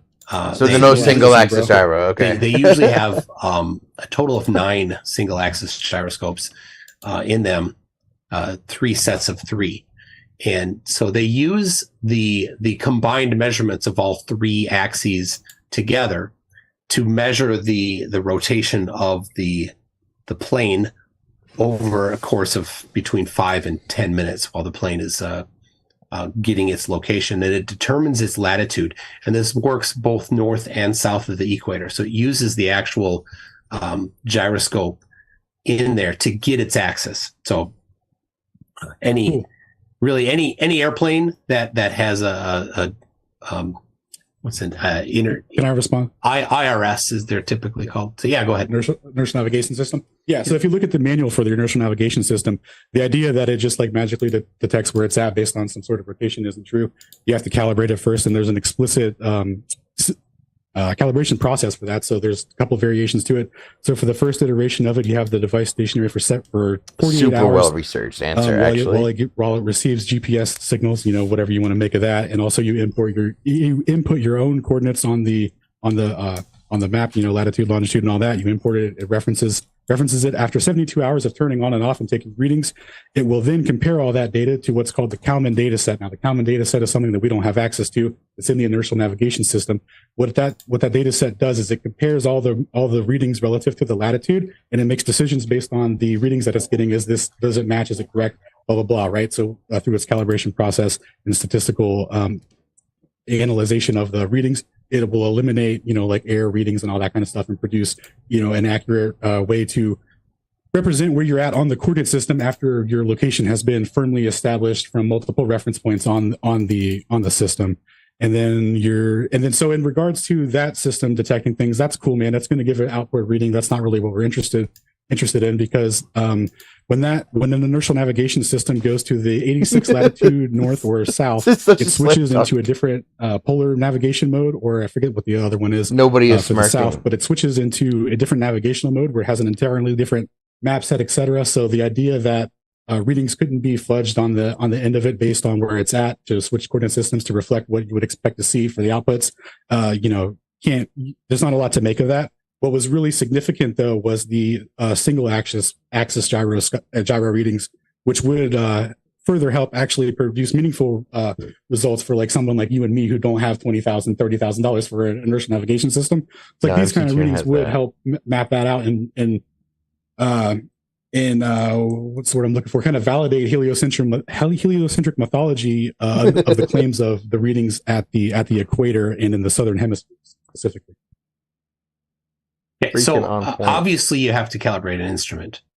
That doesn't make it read it wrong. Nope, purposefully misrepresented what he just said. He essentially just outlined that in the manual, when you have to buy these devices, you enter your GPS long lat so that it corrects to the presupposed geoidal coordinate system, by which then detects and monitors distance transformations, similar to like Google Earth. So he said all that, and McTeal understood him because he wasn't smirking. And then he came back with this intentional misdirection. That's the only defense I suspect that you'd have. And it's not, you don't need to go to every airport south of the equator and calibrate it at those locations. No one's talking about calibration. It uses the measurements within the device to determine its latitude. He's trying so hard, but not after it's already been established on the coordinate system. There you go. The gyroscopes don't have any notation of a coordinate system. The airplane does, right? The whole computer system of the airplane does, but the gyroscopes they don't instruction manual for the gyro. They only know the latitude when they're that data gets inputted. Yeah, that data gets inputted by when you boot it up for the first time, and then it cross references that with other things that you can select like GPS and other references. But there's no GPS in a fiber optic gyroscope. Listen, my dude, the readings though, like the whole system, the inertial navigation system itself is a baby supercomputer. It's going to take all these readings and use the Kalman data set to compare it and output. Listen, my boy, based on the coordinate systems that are given it to it, which are globular, of course, right? So it's going to spit out information that produces that. So the main point of your contention was that the alignment that we can verify of a single axis gyroscope, right? Like that's what we could have that would help, bring add substance to your claim, or help map out how the ether works in the southern latitudes. Because I think at the equator it would still give a reading, and on a globe obviously it would have to be symmetrical. So as you get away from the equator on the southern, you would start getting readings symmetrical to what it would be in the north, right? I think it just keeps getting higher. But we don't have single axis gyro. There's no single axis gyro readings to compare. Well, to falsify science, it's on the claimant, right? Single axis gyroscopes are not actually that expensive. The same manufacturer, I believe, as the one that Bob used, has a single axis gyroscope that's quite a bit less expensive than the three axis gyroscope he used. I think in the couple $100 for an actual, like, from the same company that Bob Nodell used. Here we go, getting closer. If that, if you want to falsify it, but you guys are the one claiming that you guys are the one claiming that those are the correction angles. I just haven't seen it. You guys always talk about it. I just haven't seen it. So wouldn't it be on you though to show that those correction readings? I'll just go back to referencing rather than abstract. mathematics, right? GT, there's the first super chat. I just I'll thought just of a good reference question. the one that the airplane uses. Okay, yeah. If you want to take multi-axis gyros or multi-axis gyro Okay, should I regions that post are it averaged now? out over a data set that you can't confirm or look at, yeah, that's fine. I don't see why not. All right. If anyone bring else up has some good that super paper, chat that page, questions, and you had a couple throw them out. Paper and page. Was it on this or was it on my presentation from earlier? I think it was second to last or third to last that you had up. On hold on a second. Was it on this or was it on when I was doing my speech? Not that one. All right, I'm gonna guess that he wants to talk about Patricia's artistic rendering of the ether vortex. Let's see. He's gonna rag on that. Okay, 1 second. I got you. What would that have been? Circular interferometry. These are all the ones Alan wish he would ask questions about, but he won't. He's gonna ask about the pretty artistic rendering. If he does that, that's as right. basic as like back in the day. Oh, yeah, from the deformed printer. No, that's not it either. It was the I know flat, what he's looking for. Flat map with the toroid on it. Yep. Oh shoot. Okay. 1 second. Oh shit, you've seen this episode. No, dude, like, I couldn't read him. I'm like, that's what he's gonna do because that's the only defense. And he included it for like, because it looks cool, and he said that. And now he's gonna apply this scientific rendering framework to it and go, ha ha. Like, okay, dude. I actually warned him that when he used this, that he would do this. So that's why I was like, there, he's fucking doing it. No. Okay. So now, everybody, I hope everybody's hungry because that's a nice looking donut. I knew so it. that one there. So, like I said, and I'm gonna go with the what is understood is that the what are the lottery numbers? Gyroscope perpendicular to the vertical. This dude's predictable, man. I spent a lot of time with him, right? Taking that, and if you dispute that, well, we can do that later. But that is the claim. That is the understanding. So, can we just take that for this conversation? Is this particular toroid is showing the flat Earth? No. Is that the perimeter, the equator, or is the equator halfway between the pole and the perimeter? Oh, here we go. Oh, it's halfway in the perimeter somewhere in there. This is just the conceptual thing. Yep. Like again, artistic rendering. Then that doesn't match where there's nothing on the equator. It's not a force vector diagram, bro. I see. Where's the axis of rotation on the globe? Or how do they align it, right? They say that they align it to Polaris. They're making correction angles to Polaris, right? That's what they say. No. So, yes. No, yes. not to Polaris. No, explicitly. Yeah. So, yeah. Oh, yeah. Polaris is half a degree off the center of rotation. Okay. I'm talking about like vertical orientation, right? So, like if you're on the globe and you have to be tilted away, you have to tilt the device at 45 to match the sky. You understand? I guess. If your margin of error is plus or minus half a degree, then yeah, you can point it at Polaris, or it's a little harder in the southern hemisphere. They pointed to the north, which is Earth's axis of rotation. Fair enough. Sure, yeah. Great. Wow. Okay. So with that,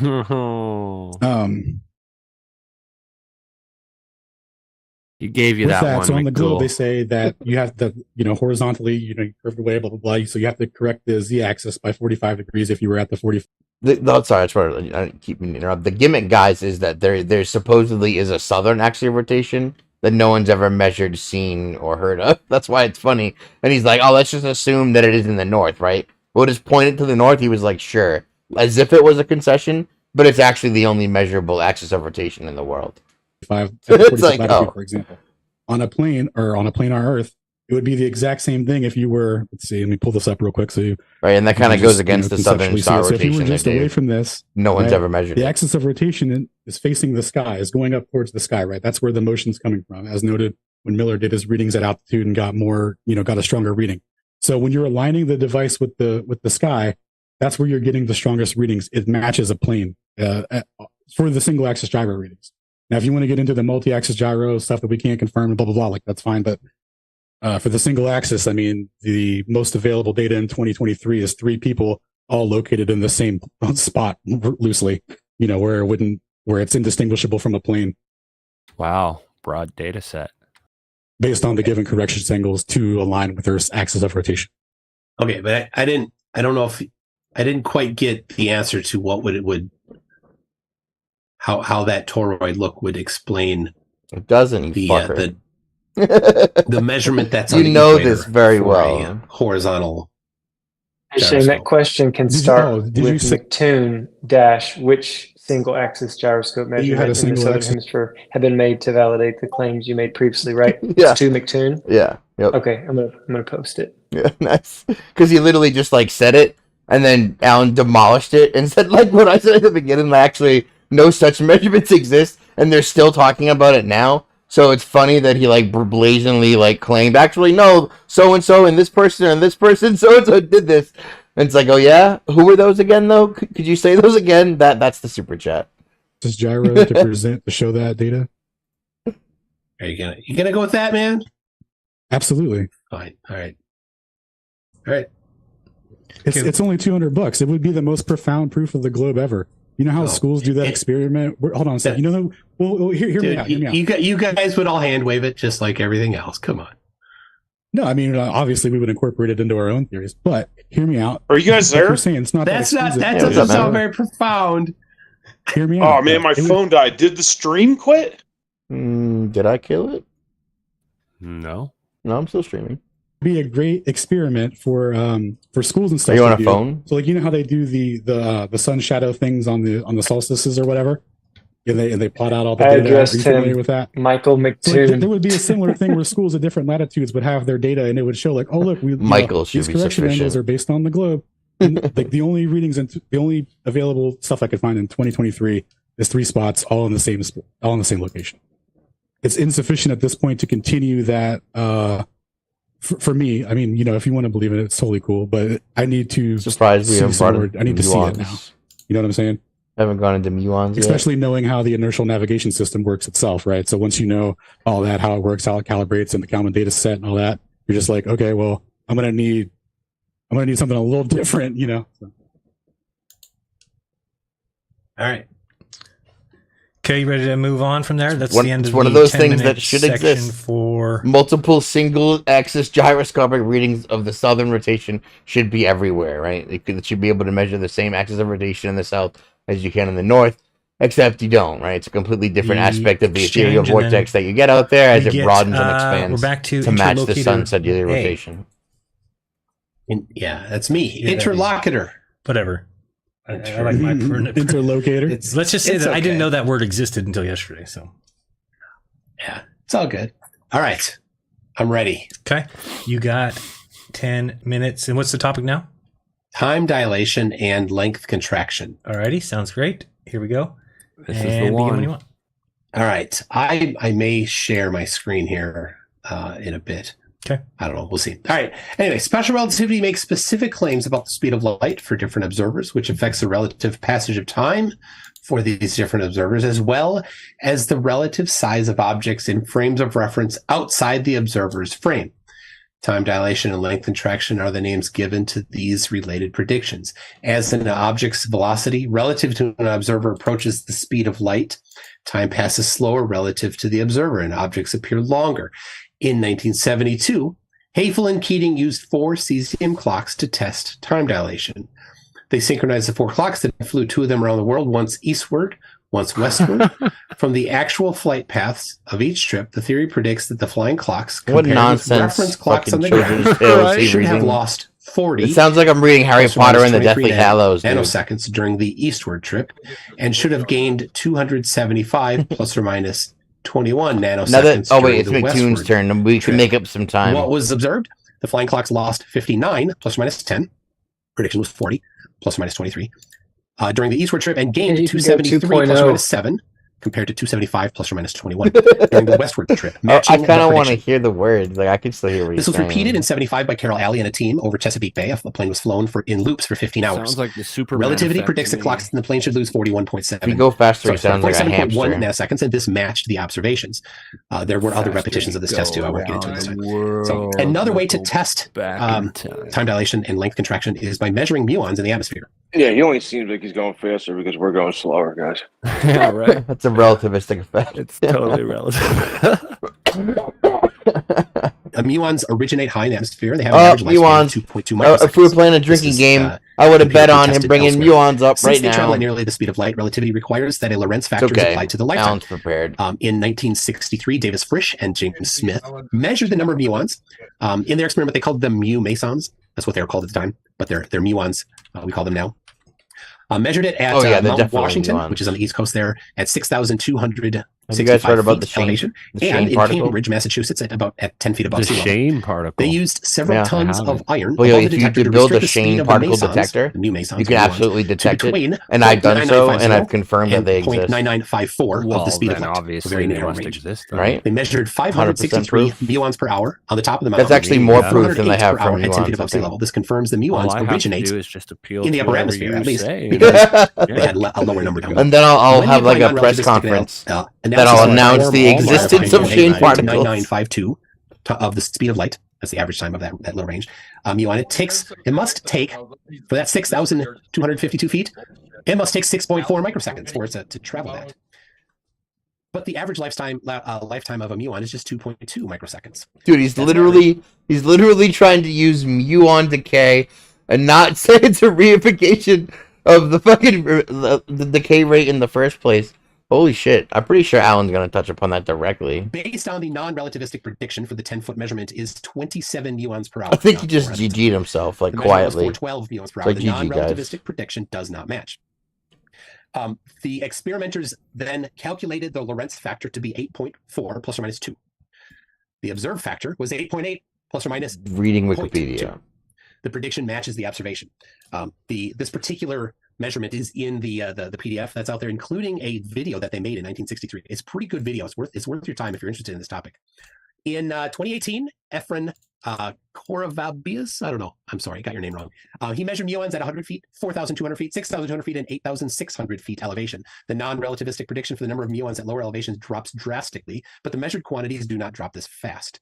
The muon count matched the relativistic predictions in this experiment as well. So I will share. Give me a second to get. Okay. Yeah, I'm going to share this here. Basing this whole thing on this muon bullshit. He literally had to have 10 minutes to explain and reify muon decay. The first of the proof two and muon reification measurements of we've got oh in my Washington god, at dude. Cambridge there. Here's the table. Are you seeing that table? Now we are. Okay. Hold on. My people aren't. You want to pause my time for just a second again? Yep. How many ons are there now? Back. Okay, that was good. I was quick. Okay. How many what? How many ons are there? For the muon and kaon, proton, electron. That's a good question.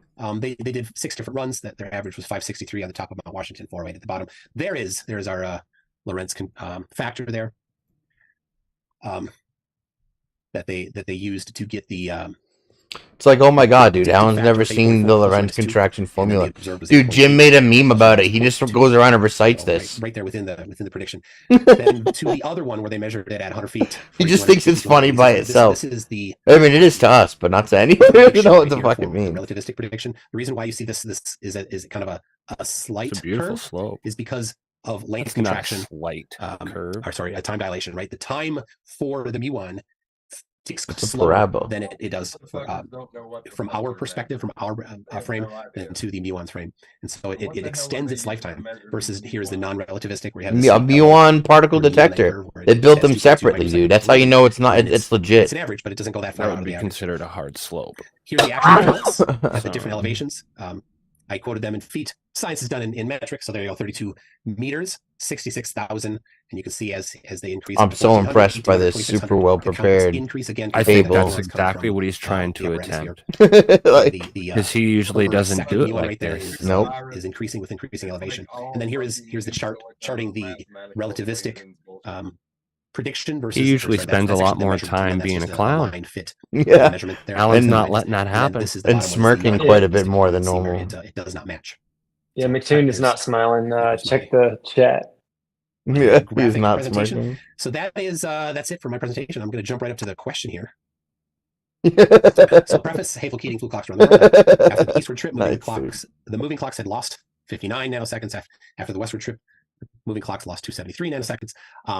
And then Carroll Alley and company in 1975-76 put the cesium clocks on a plane and measured about 47 nanoseconds slower after 15 hours. Question is, what is the non-relativistic cause for this loss, and how are the magnitude of the effects predicted?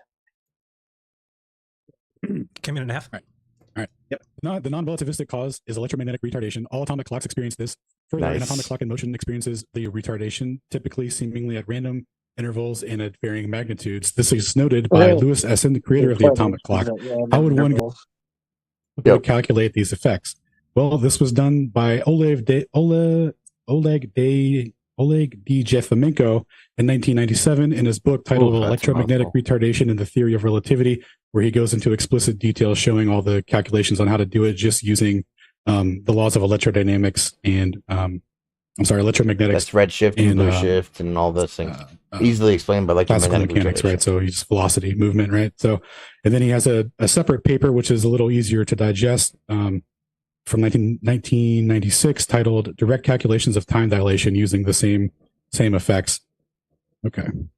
So basically just an electric field with varying magnetic flux densities will cause the clock to go out of sync, at varying degrees.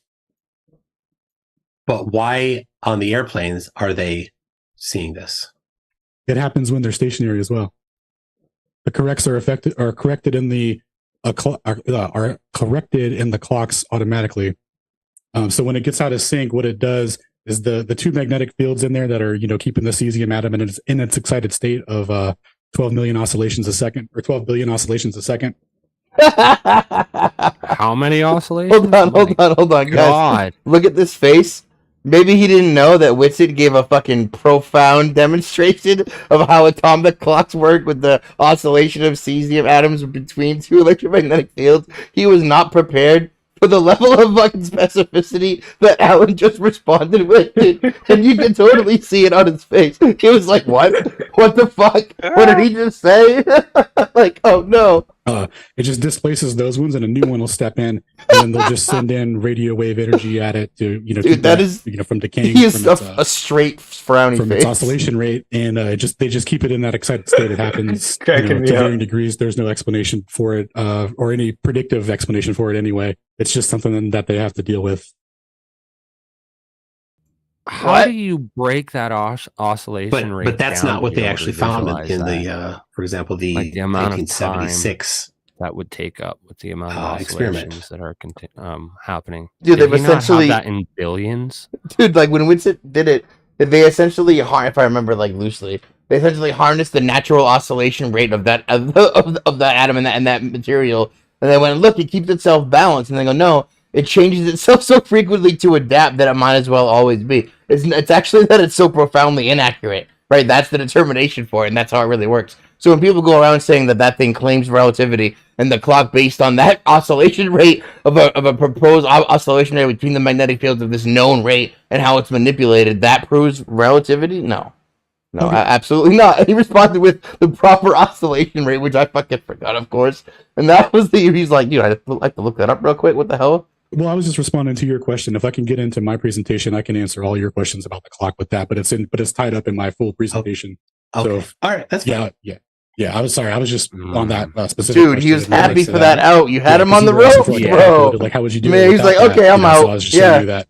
Yeah. Jefamenko has done it. Totally doable. Just not a lot of people do it because everyone, is a relativist these days, as they say, right? So, if we're good on time, am I good to start my presentation? Right. So you go 10 minutes. Yes. Awesome. Here we go. Dude, he just got sausage slapped with the actual functioning of a cesium clock, and he just walked past it like, I hope nobody noticed. Do I have any on my face? Alan's controlling the pace right Einstein, now. in his 1923 Principles of Relativity, defines the relativistic effect of time dilation experienced by a moving clock that's following a continuously curved path as being equivalent to a clock that's traveling along a linear path. As in earlier we discussed the reference frames being equal as long as the motion is inertial. So when comparing a moving clock to a stationary clock that share the same point of origin, after the moving clock completes its circuit, the two clocks will be out of sync. You're roboting really bad, an amount proportional to 1/2 times velocity squared, or v squared over c squared times t, where v is the constant velocity of the moving clock, c is the speed of light, t is the total time elapsed according to the stationary clock. This alteration of time in reality does not manifest. If a rotating disk produces length contraction and time dilation, then the area of the disk must be corrected for. However, no such corrections are necessary when used to derive the prediction of how much a wavelength will change for an inertial or non-inertial observer. Okay, so for length contraction and dual time dilation monitor to be guy, physically so how manifest, often or is he for a going over to SAGNEC that other device, for monitor? example, it would have to be configured for its rotationary state, as its lab state would be or would not be invariant, because it's the apparatus is changing, the distance the light's traveling and all that is changing. This was experimentally shown to be not be his true. slides have nothing to do with what he's saying. The apparatus is as configured as noted by the math that's used to derive the effects without accounting for any of that stuff. So debate. That's technically true. Right. Alan's nailing him with his presentation. That's exactly what he's doing. Yeah, so the backgrounds are loosely correlative to what he's talking about, but he definitely has like these set things that he made to roll in the background while he talks, and read what his actual response is a really well prepared like essay writer, like with letters and words, he dices them up. The stuff in the background is more complimentary than anything. A stationary configuration of the apparatus would not be... It's not completely off topic. It's definitely relevant. A stationary or moving light source has no effect on the wavelength. A stationary or moving observer records the same invariance in C that has a first-order dependence on the angular rotation of the device, which was experimentally confirmed by Dufour and Prunet.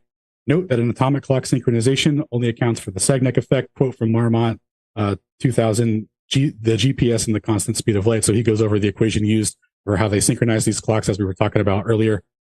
They don't use a relativistic equation.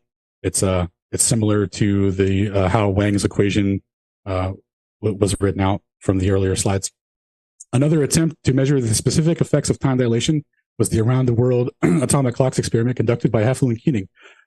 Their experimental results, their experiments using a cesium clock were to measure time dilation. The results of the experiment using a cesium clock to measure clock synchronization at altitude, testing the effects of how different gravitational potentials and relative motion through a gravitational field as they circumnavigated the equator would affect clock synchronization as they're going east to west and then west to east. Heffel and Keating published their findings in the 1971 paper titled Performance and Results of a Portable Clock in an Aircraft. The results published do not give a relativistic agreement for the prediction of clocks for all clocks uniformly gaining or losing time, respectively. Did not give an agreement with relativistic effects. All of the predictions of the clocks uniformly gaining or losing time in their east or westward journeys. Originally, their published work show that the flight travelings on the east side, 2 of the 4 clocks gave a reading opposite of the relativistic prediction, meaning they lost time when they were supposed to gain it, and then the same thing happened on the opposite trip with a different set of clocks where they gained time when they were supposed to lose it. In lieu of this great discrepancy that occurred while the clocks were in motion, Heffel and Keating proceeded to carry on with their results. Whenever a clock displayed a sudden change and shift relative to the other 3, this effect was ignored. Had this effect happened once or twice, the experiment would still have some semblance of credibility. However, this happened 14 times of sudden clock changes where those changes were ignored, and then suddenly. It ignored, and seven of the fringes were being tied to the same clock.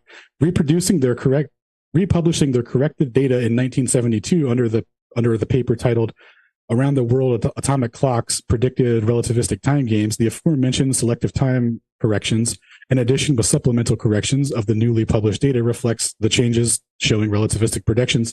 So the original readings were negative 66 nanoseconds going east, and the corrected values showed negative 59 nanoseconds, and then going eastward, the original reading was plus 205 nanoseconds, and the corrected value was plus 273 nanoseconds.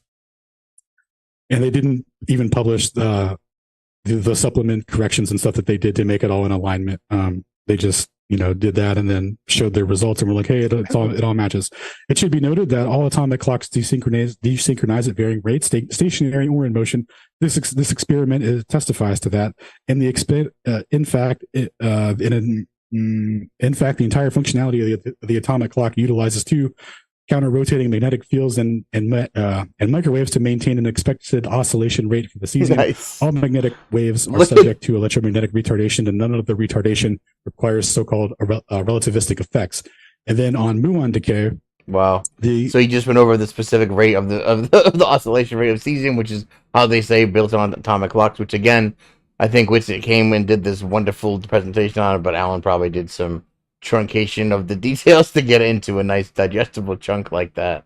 The claim of muons is that they are created by once he was done, he didn't even notice. He just like washed his hands and moved on to the next slam dunk, and no one even noticed what he said. That's why I keep pausing in the middle to drive home the severity of the things that he's saying. Maybe some Globers will watch this someday. Raised at an elevation of 50,000 feet. This assumption is based on the ground level muons that are detected, and they shouldn't be there according to their half-life. But the basis for the claim is that they explicitly, their genesis starts at 50,000 feet. And then through relativistic means they can extrapolate length contraction and time dilation to explain why there's more muons on the surface of the ground. But that doesn't explain. If the muons are created at 50,000 feet, they could be created on the surface. There's no relation that the muons that they measured on the surface are the same ones that are created, that have to have relativistic effects to survive their so-called trip to Earth. That's length contracted and time dilated. So in the 50,000 kilometer or 50,000 feet where they're born in the atmosphere, so to speak, comes from the upper limit of the relativistic correction based on their time half-life and their speed. Muons, right? We're talking about muons, people. We're trying to talk about the scientific grounding for the verification of the existence of a real fucking muon, and of course there is none.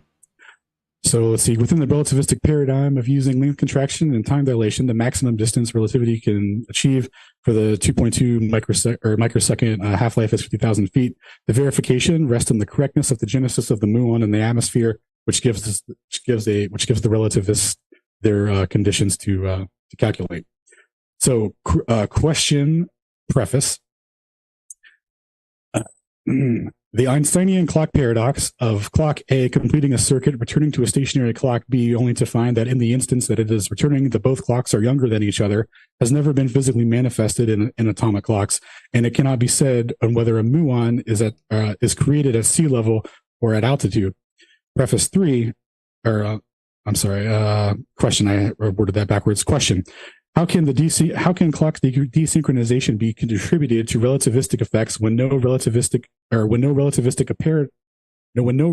paradoxes to accompany them manifest in reality? Likewise, how can the detection of a muon be attributed to relativistic effects when no one has measured a rod in motion become shortened by length contraction? I rest my case, Your Honor.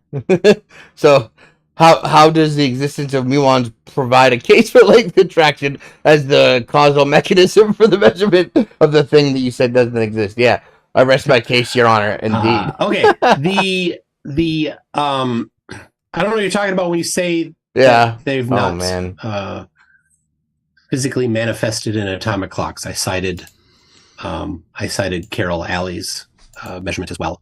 You talked about Havel Keating stuff. None of what you talked about was in the 1972 publication, so I don't quite know where you're getting that stuff from. Certainly would need to look at it. Yeah, my bad. I'll check it later. My bad. It's from the 1971 before they republished it with their corrections. Yeah, I'll send you all the stuff on it. Well, I see the 1971 thing in the list there, but the 1970. Why would I don't know why that would be preferred over the 1972 publication. Wouldn't the one that they actually sent off to the journals be the one that they want to reference that you'd look at? No, their original findings were completely unsupported. They had to make a ton of corrections that they didn't publish or tell anyone how they did it. Some guy in another paper that I didn't bother referencing, but I have a picture of it or in the slides. But anyway, this guy's paper, he reverse engineered the effects, just guessing what it would have to take for the corrections, just making up his own arbitrary stuff to derive the effects, for fun. So whatever they did on their end, they didn't even tell anyone. It's very dubious and weird to say the least. And all it proves is that the atomic clocks still have to sync at varying rates, which is what they do, as noted by Lewis Essen, the guy who made them. Okay. Well, then, Jared, I'm going to share. Well, okay. He's like, okay. I wasn't prepared again for the degree of specificity that you put forth with that response. So let's just move on. Here, let's see what he's going to share here. Yeah, I'm sure it's not related to anything that Alan just said. Yeah. You're good. Or just a reification of the same. So here is from the 1975 and look, more published findings on the pseudoscientific existence of muons. Here we go, guys. 76 from Carol Alley. Honestly, his responses have been right out of the 101 playbook as what anyone per the mainstream narrative would have to do and say. They're on the right. This and chart. It's a really narrow road to walk, guys. This is the deviation in the clock. Mm-hmm. On the left, this is before the flight. This line going up to the right is the during the flight deviation in the clock, and then there's the post-flight deviations in the clock. And you can see before and after the flight, they are not deviating randomly in significant magnitude. During the flight, they are deviating significantly in magnitude. And then when they stop flying, they stop deviating again. So just saying they randomly deviate doesn't make sense when you look at the correlation between the deviations happened while they were in flight and before and after they were in flight. The deviations they had, certainly there are. Nothing in meat space is perfect, but the deviations had a very small magnitude and weren't just jumping. Space is fake and gay. By large amounts. Okay. Before and after. You guys are in open communication, right? You should be now. Okay. Yeah. So relativity theory, based off of its mathematical, how its structure works, it's a kinematic theory. So it can be used He's to going to analyze reference the things and core make predictions post and from your stuff. It boy doesn't mean Brenner. it's going to be right 100% of the time. The fact that it turned out in this one instance for the relativist is great, but the fact is that how they synchronize atomic clocks in GPS when they're actually using them and not doing an experiment for a limited time to reify relativity theory, the way that they actually do it is they just account for the Sagnac effect using a similar equation to what was shown earlier with the relativistic effects. This isn't GPS, and this isn't taking into account Sagnac effect. I understand that, but relativity theory is a kinematic theory. It does make predictions that are valid, every now and then, but it doesn't describe the physical mechanism of any meaningfulness, right? So like length contraction and time dilation are abstract concepts applied to the kinematic relationship that they're describing, right?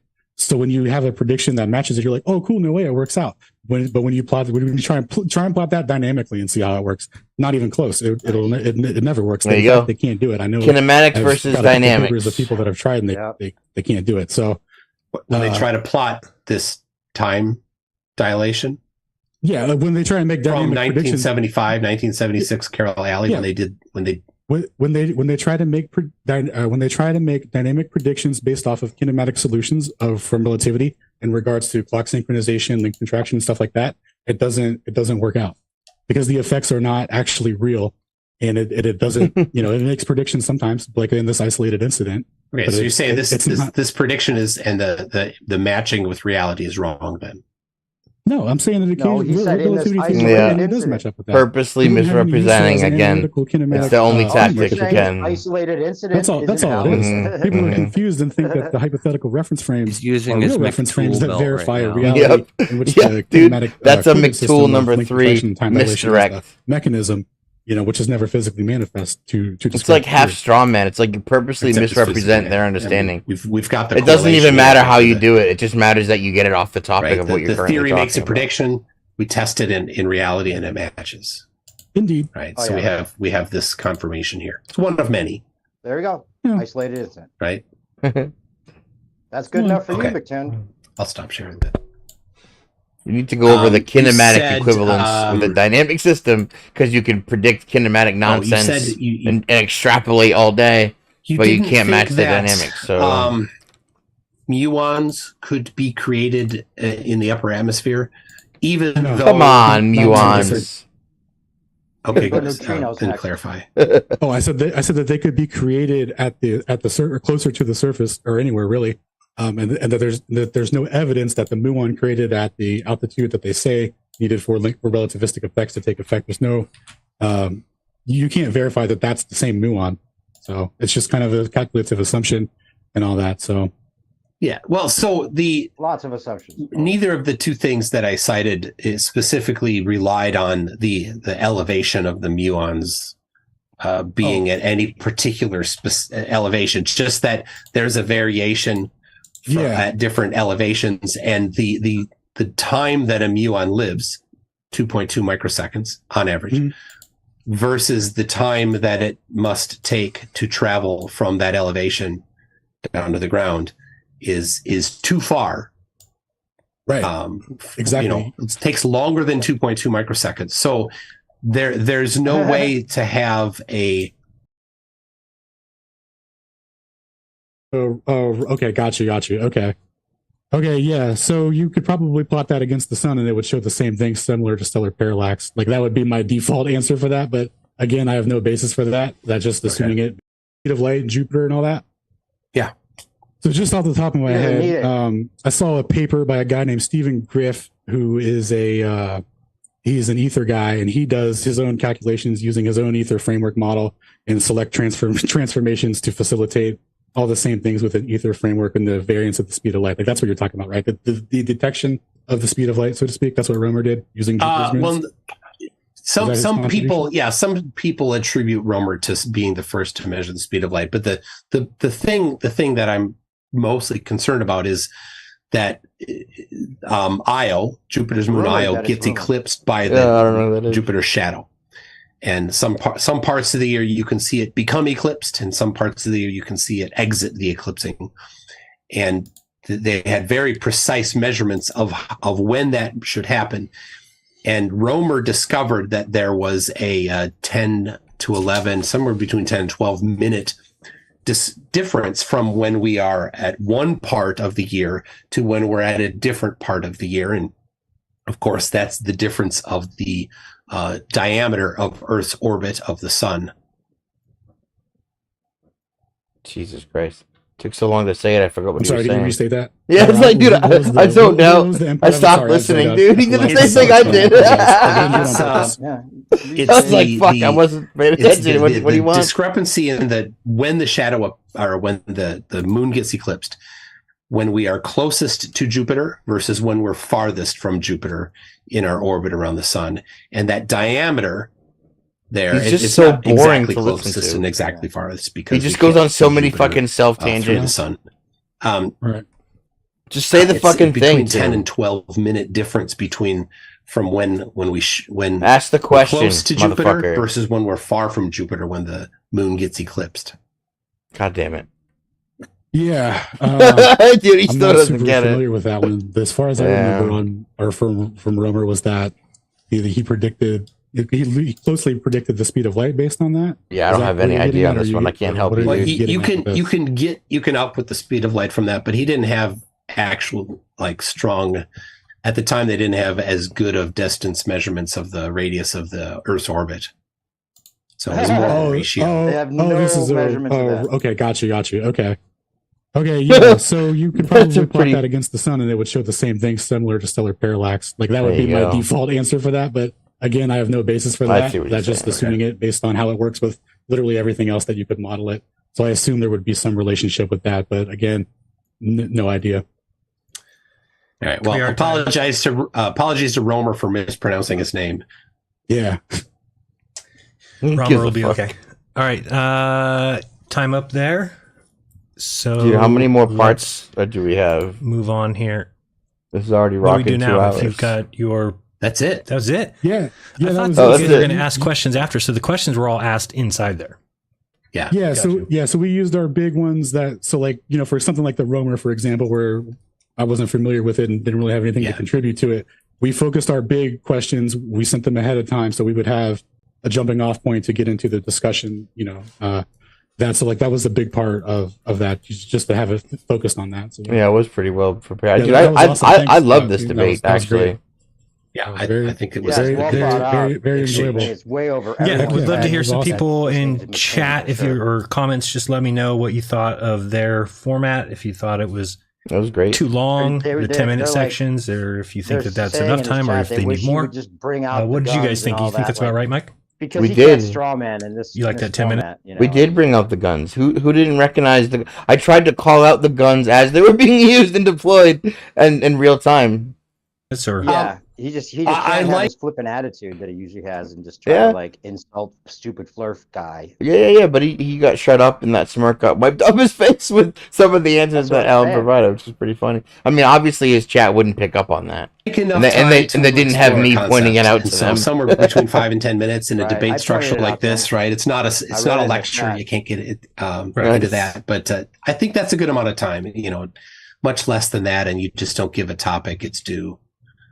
Yeah, I would agree with you. So I thought you guys were great.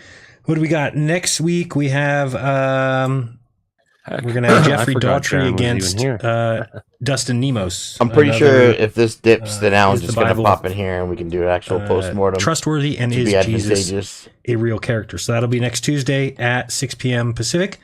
If you want to debate, you can go to jaronism.com/debate. There's the layout there, and then there's a form you can fill out, or you can just reach me on Telegram, which is probably the easiest, quickest way. T.me/jaronism. We're going to give these guys one more time. No.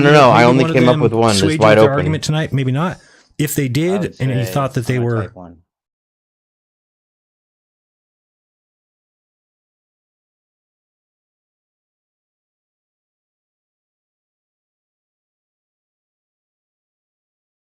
Honest and they did a good job. Boys? Please give them a follow. Go over to Space Audits. Good job, dude. It's already done. Yeah, you ran the pace of How that. was it? Nice. I didn't realize it's done. There, we're done. We're fine. Austin Bear is gonna put up some super chats. Is the whole thing already done? Oh yeah. Super chats. I thought about super chats. What happened to that? Oh, didn't, dude, it's over, bro. He didn't read any of them? No. Oh, Jesus. dude, did he not read any? No, we forgot about all of them. We had them all planned out. Well, no, we only had one, but it was a good one. You guys forgot the audience questions? Like, what the fuck? Oh, wait, never mind. So, wait, did nobody donate? No, JT did. Did Jaron forget? Or is that not part of his thing? No, he definitely should have. Let me ask him. Yo, why didn't where? Dude, Alan won the debate 93%, by the way. That poll's gonna rock. Nice. That's what's up. Jaron said, oh my god, the questions. Oh my god, the questions. Yeah, about that. What's up? Just hop back over that. Maybe he'll do Is he questions. gonna bring you back in or no? Jaron fucked up. Did he Is close he it? still streaming? Oh, I don't know. Guys, do your own research. When you do, you'll never again believe the bullshit you. See if you can ask him. Hold on, I'm gonna see. Guys, do your own research. When you do, you'll never again believe the bullshit you. I don't know if he's live now. It looks like forgot. he is. You've said done, and we were just going right to outros. Can you come back on? Yes. Till next time, we're coming Okay. back on. All right. All right, be right back. Now we need better questions. Crypto. Hey, ask Alan if you have a good question. Type it to me or type it in the chat or something. All right. Yeah. Ask yourself good questions. Asking for good questions. Yeah. It's not worth it, dude. He's not gonna answer it. Oh, you mean like Something ask myself a question? Yeah. Pin him on. Or a question that we can ask you to make him look bad. Either way. Yeah. There you go. It's not worth it, dude. Just send in whatever money. I'm just gonna go do this real quick and get done with it so I could chat with the boys. All right. Yeah, I didn't send in a super chat because I didn't want NC2 to get any of my money. Yeah, no, it's going to Jaron, which I guess makes a difference. Yeah, but still 40% goes to YouTube or something, isn't it? So I'd rather just pay Jaron directly if that's gonna work. Definitely 40% goes to back. YouTube. What did I miss? What did Alan say? And then what super chat is going to who? So we've decided that no one has any creative thoughts in their body, and no one can put forth any super chat besides the one single solitary one that Shane provided. Oh. Yeah, come on, guys. Tora put one up, and I sent it. Did he? Okay. Yeah. Tora's the man. That makes sense. Alan's the silencer. Like every time he does anything, it's just like I don't know what to add. Yeah, Tora asked. So it says, Michael, is there a direct correlation between the amount of outliers we have to throw away and the amount of times we have to lie to ourselves to make relativity accurate? Pretty funny. That's a pretty good one. I think there's got to be a direct correlation between those, right? That's a really good one.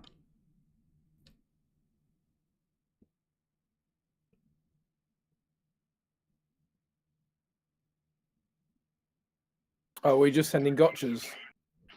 Well, JT just wants to put in super chat, so anything that'll be funny or mildly entertaining or make McToon look stupid or anything. Or serious, whatever. Yeah, no, you're right. That was kind of like a gotcha, I guess. Oh no, I'm happy with that. They're all right. Not like they don't do it to us, is it?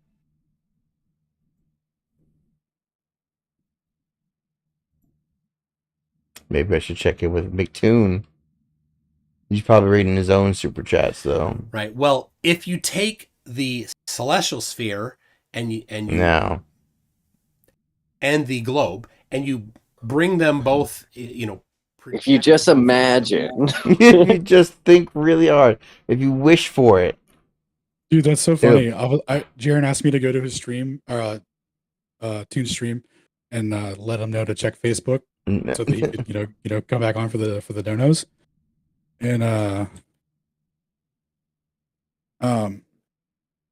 was, listening to him, dude. He's strawmanning the fuck out of me right now. It's funny. Yep. He's doing full damage control. He's talking about the AE map from the picture, dude. Dude, what did I tell you? Dude, what did I tell you he would do? But I'm like, bro, it's conceptual. Like, just relax. Dude, Alan, did I not say when you use this image, he's gonna focus on this and this, dude, and he's gonna try to say the whole argument is about this artistic rendering of the toroidal forces that you're mentioning. Yeah. It's not a force vector diagram, bro. Dude, he sure did. He even tried to say some shit about the Earth accelerating up. Yep. Dude, he jumped on all the things that we knew he would. It's so crazy. He's like, dude, the Earth would have to be accelerating up, and he's reiterating the celestial sphere stuff that is completely irrelevant if there's no fucking motion. And he would not. Dude, I thought this was really interesting. He kept saying that, I forgot what he said. It was so funny. He was like, it was in regards to the first order dependence of the motion. He was like, nah, that's not real. It's like literally in the fucking equations that derive the predictions for the displacements. First order dependence. Yeah, you said it over and over and over again. And he skated by it each time. Never addressed it. Yeah, he knew. It's lethal words, bro. Honestly, dude. I'm just not good enough to like capitalize on that chink in the armor, so to speak. Like if you're glossing over it, you're not going to engage. Like I don't care. You know what I mean? So, but I wish I did better on the cross examine because it would have been nice to like hammer that home. Because he's just in there acting like it's not a big deal in his chat now, and he literally was avoiding it like the plague the whole time, bro. He was like, no, it's fine. An inertial observer sees the same in all frames. Yeah, dog, get the fuck out of here. He's doing damage control, but like, great job, Alan. Yeah, I think you're done. You had him glossy-eyed that whole time, buddy. He was not smiling, that's for sure. Dude, when I wasn't watching them at all. You should watch the commentary. I think I did you pretty good justice. But dude, one of the times you answered his question and I paused and zoomed in on his face and was like, notice the absence of smirk and resting bitch face from his staggered fucking expression when Alan responds with the specific oscillation rate of the cesium atom of the so-called atomic clock that he referenced. It was pretty funny. There it is. Was that his face for real? No, I don't think so. I think it's a good one though. Was that his face? I don't even think he looked like that tonight. Shane, Shane and Alan, you guys would. It would be epic. That actually might be his face. Did Northern snag it? Sorry, did I jumped on it? That looks like it might be real. I don't know what it was taken from. Let's just say that was the response indirect. Yeah. Oh, it's from the Stein. Hey, JT, are you still here? Yeah, I'm right here. That's what I thought it looked like. I don't know if you're still submitting them, but I put one in the chat. I think it's over. Yeah, they quit. Yeah, he's about to go live again. Oh, is he? And do the chats. Yeah. Oh, okay. He's gonna send me the link here in a minute. Yeah, I need that link because it looks like the original one went down. Yeah, stream's over. Should I fix this? I said McToon, again, it seems you've only reified a model that has no real proof, only fabricated evidence for. Do you think there's a direct correlation between the amount of blind belief and heliocentrism amount of funding used to patch all the holes and contradictions that it continues to amass? Yes. It's a mathematical band-aid, yes. It's a great super chat, dude. Okay. And it's worded just how you want, punctuation and everything, because I'm just going to copy it over. Sure. Yep. Cool. Solid. Right. Might be too many words, but it's not for them anymore. It's for us at this point. Oh, hold on. I'm about to go live with Sharon. BRB. I think it's 350 is the limit. Well, you can just pay more and it gives you more. Damn, dude, I didn't know that. Yeah. You can get up to 300, but it's $500. Jesus. Oh wait, so it's by the word? Well, let me tell you. I need the link. Let me go into Jeranism real quick. I'll tell you what the ratio is. You can shorten it. It was just to make fun of him more than anything. Okay. I'll tell you.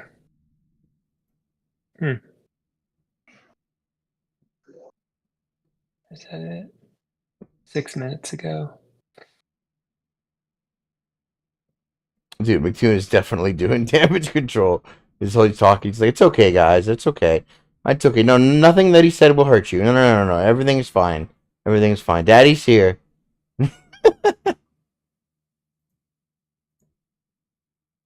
Oh, it's not live.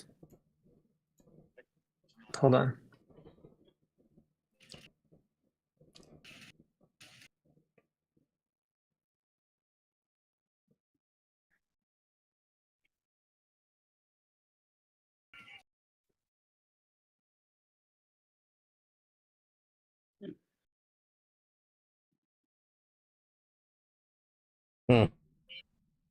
Map, right? The correct one.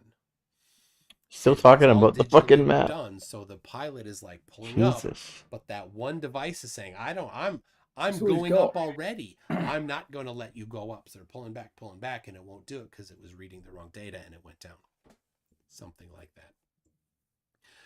5 minutes. So that particular Okay. So $2 gets you 50 characters. $5 gives you 150. 10 is 200. $20 is 225. I'm just going to go up the little scale. 250, 270 for 100, 290 for 200. 300 is 310. 400 is 330, and $500 gives you 350 characters. That's insane. Let me see what yours is real quick. That's so expensive. Go. I don't even know if there's a lot, to be honest with you, but maybe people send them in while we're doing it. Yeah. Let's see. I'll start this one. Oh, is that Jaren talking to himself? Nice. Or is it? No, it's McToon broadcasting Jaren at the back end. That's so inconsiderate. That's what that was. And paste. What is today? Yeah. The 10th at 8. Yeah, so now he's streaming. He's still a bitch. Now we're hearing Jaren through McToon. Yep. Hey, Toon, sorry, I totally forgot. We spaced it on the questions loser. Okay. That'd be my fault. I'll take that. But no, somebody told me right after, and I was like, oh my God, let me just bring back the show and we'll do this. Let's see. Your questions. Maybe we'll even get more. We'll see. Okay, and we're ready to go with that one. Yeah, we're going to have to condense that because that's $300 to get that one sent. Okay, Yeah, no, that's crazy. Don't do that. That's insane. Oh, yeah, I won't. The good one, though. Okay, make sure I have everything done. Dashboard's done. Yes. Okay, I'm going to go live right now. 3, 2, and oops. Put a different thumbnail up there. I feel like I'm hearing it on like Tune is just shamelessly rebroadcasting Jaren's back end. 3, 2, and 1. Go. All right, welcome back, everybody. Sorry, so sorry. I don't want to watch it from super chats. From Jaren's side all though. My fault. I thought when Tune said it was over, I was thinking that it was all over. Why would Jaren be like, welcome back? His stream hasn't started. There we go. Yes, I know. That it was all over, not just that part of it. So you are too suggestible, Jaren. Yes, I know. It's very easy to get me off the stream. Well, that's it. All right, later. Have a good one, guys. We'll see you next week. All right, so let's read through some of these. I want to make sure that the show is on, though. I don't really know. Okay, that looks good. That one's on. Both those are on. Good. And let me get over here. Make sure the stream is going there. No sound. All right. Hopefully we get some people here. It might take a minute. We got one. Encore. Thank you, GG Cash. Welcome. And I will check on those super chats right now. Let's close this and this one. Okay. Let me go check what we've got in the back room here. And what do you have in the back room, Jaren? In the back room, I've got a little button that says revenue or something, doesn't it? I think that's what it's called. Oh, is this on the YouTube? YouTube. Do you have it? I mean, I don't ever see anybody who does a nice job with super chats. Is there not like an overlay maker? I've never seen any channel do a good job with it. I have used If This Then That to post it to my Discord, and then sometimes I'll use that, but it misses the member stuff. Yeah, it misses the. I do the same thing to post it to a Google Sheet, but I don't like it either. It just thinks like there'd be something that's better than what we're getting, but perhaps like Twitch has all the stuff you could ever want. Twitch has all that stuff. They're like way ahead in those kind of interactive things.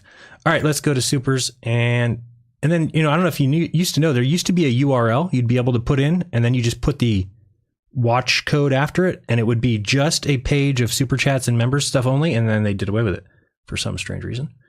So, all right, let's look at these ones. We've got quite a few. Episode 4. All right, good. Hopefully some people that, entered those will be able to catch this part, get their question answered. All right, Michael McToon from Run Boston Bear. Nice. $5. Thank you very much. He says, which single axis gyroscope measurement in the Southern Hemisphere have been made to validate the claims you made previously? That is the first one. Yeah. So single axis, no. It'd be the multi-axis. So there is none. As like you said. And yeah, and Alan and I went over that. Oh, extensively. Okay. Yeah, that's why I questioned it. Oh, so that's dude, the answer there. Yeah, we had an impasse. Yep. An impasse. We've got LJ who says, would you get on a roller coaster that will go 17,000 miles per hour? I'm guessing that's to you. You probably wouldn't survive, McToon. Not on a roller coaster, but I would love to go to the ISS.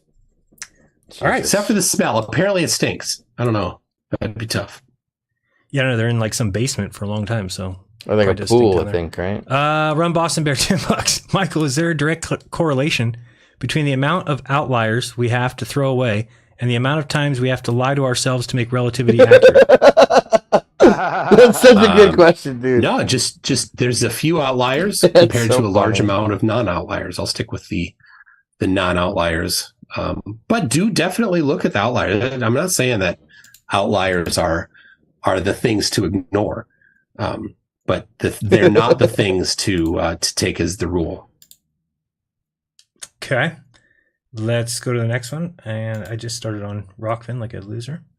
All right, next we've got, if I can find it. All right. Melissa Schultz says, thank you for doing this. All right, you're welcome. And hopefully that's to me. Maybe it's to you guys as well. Thank you guys for doing this.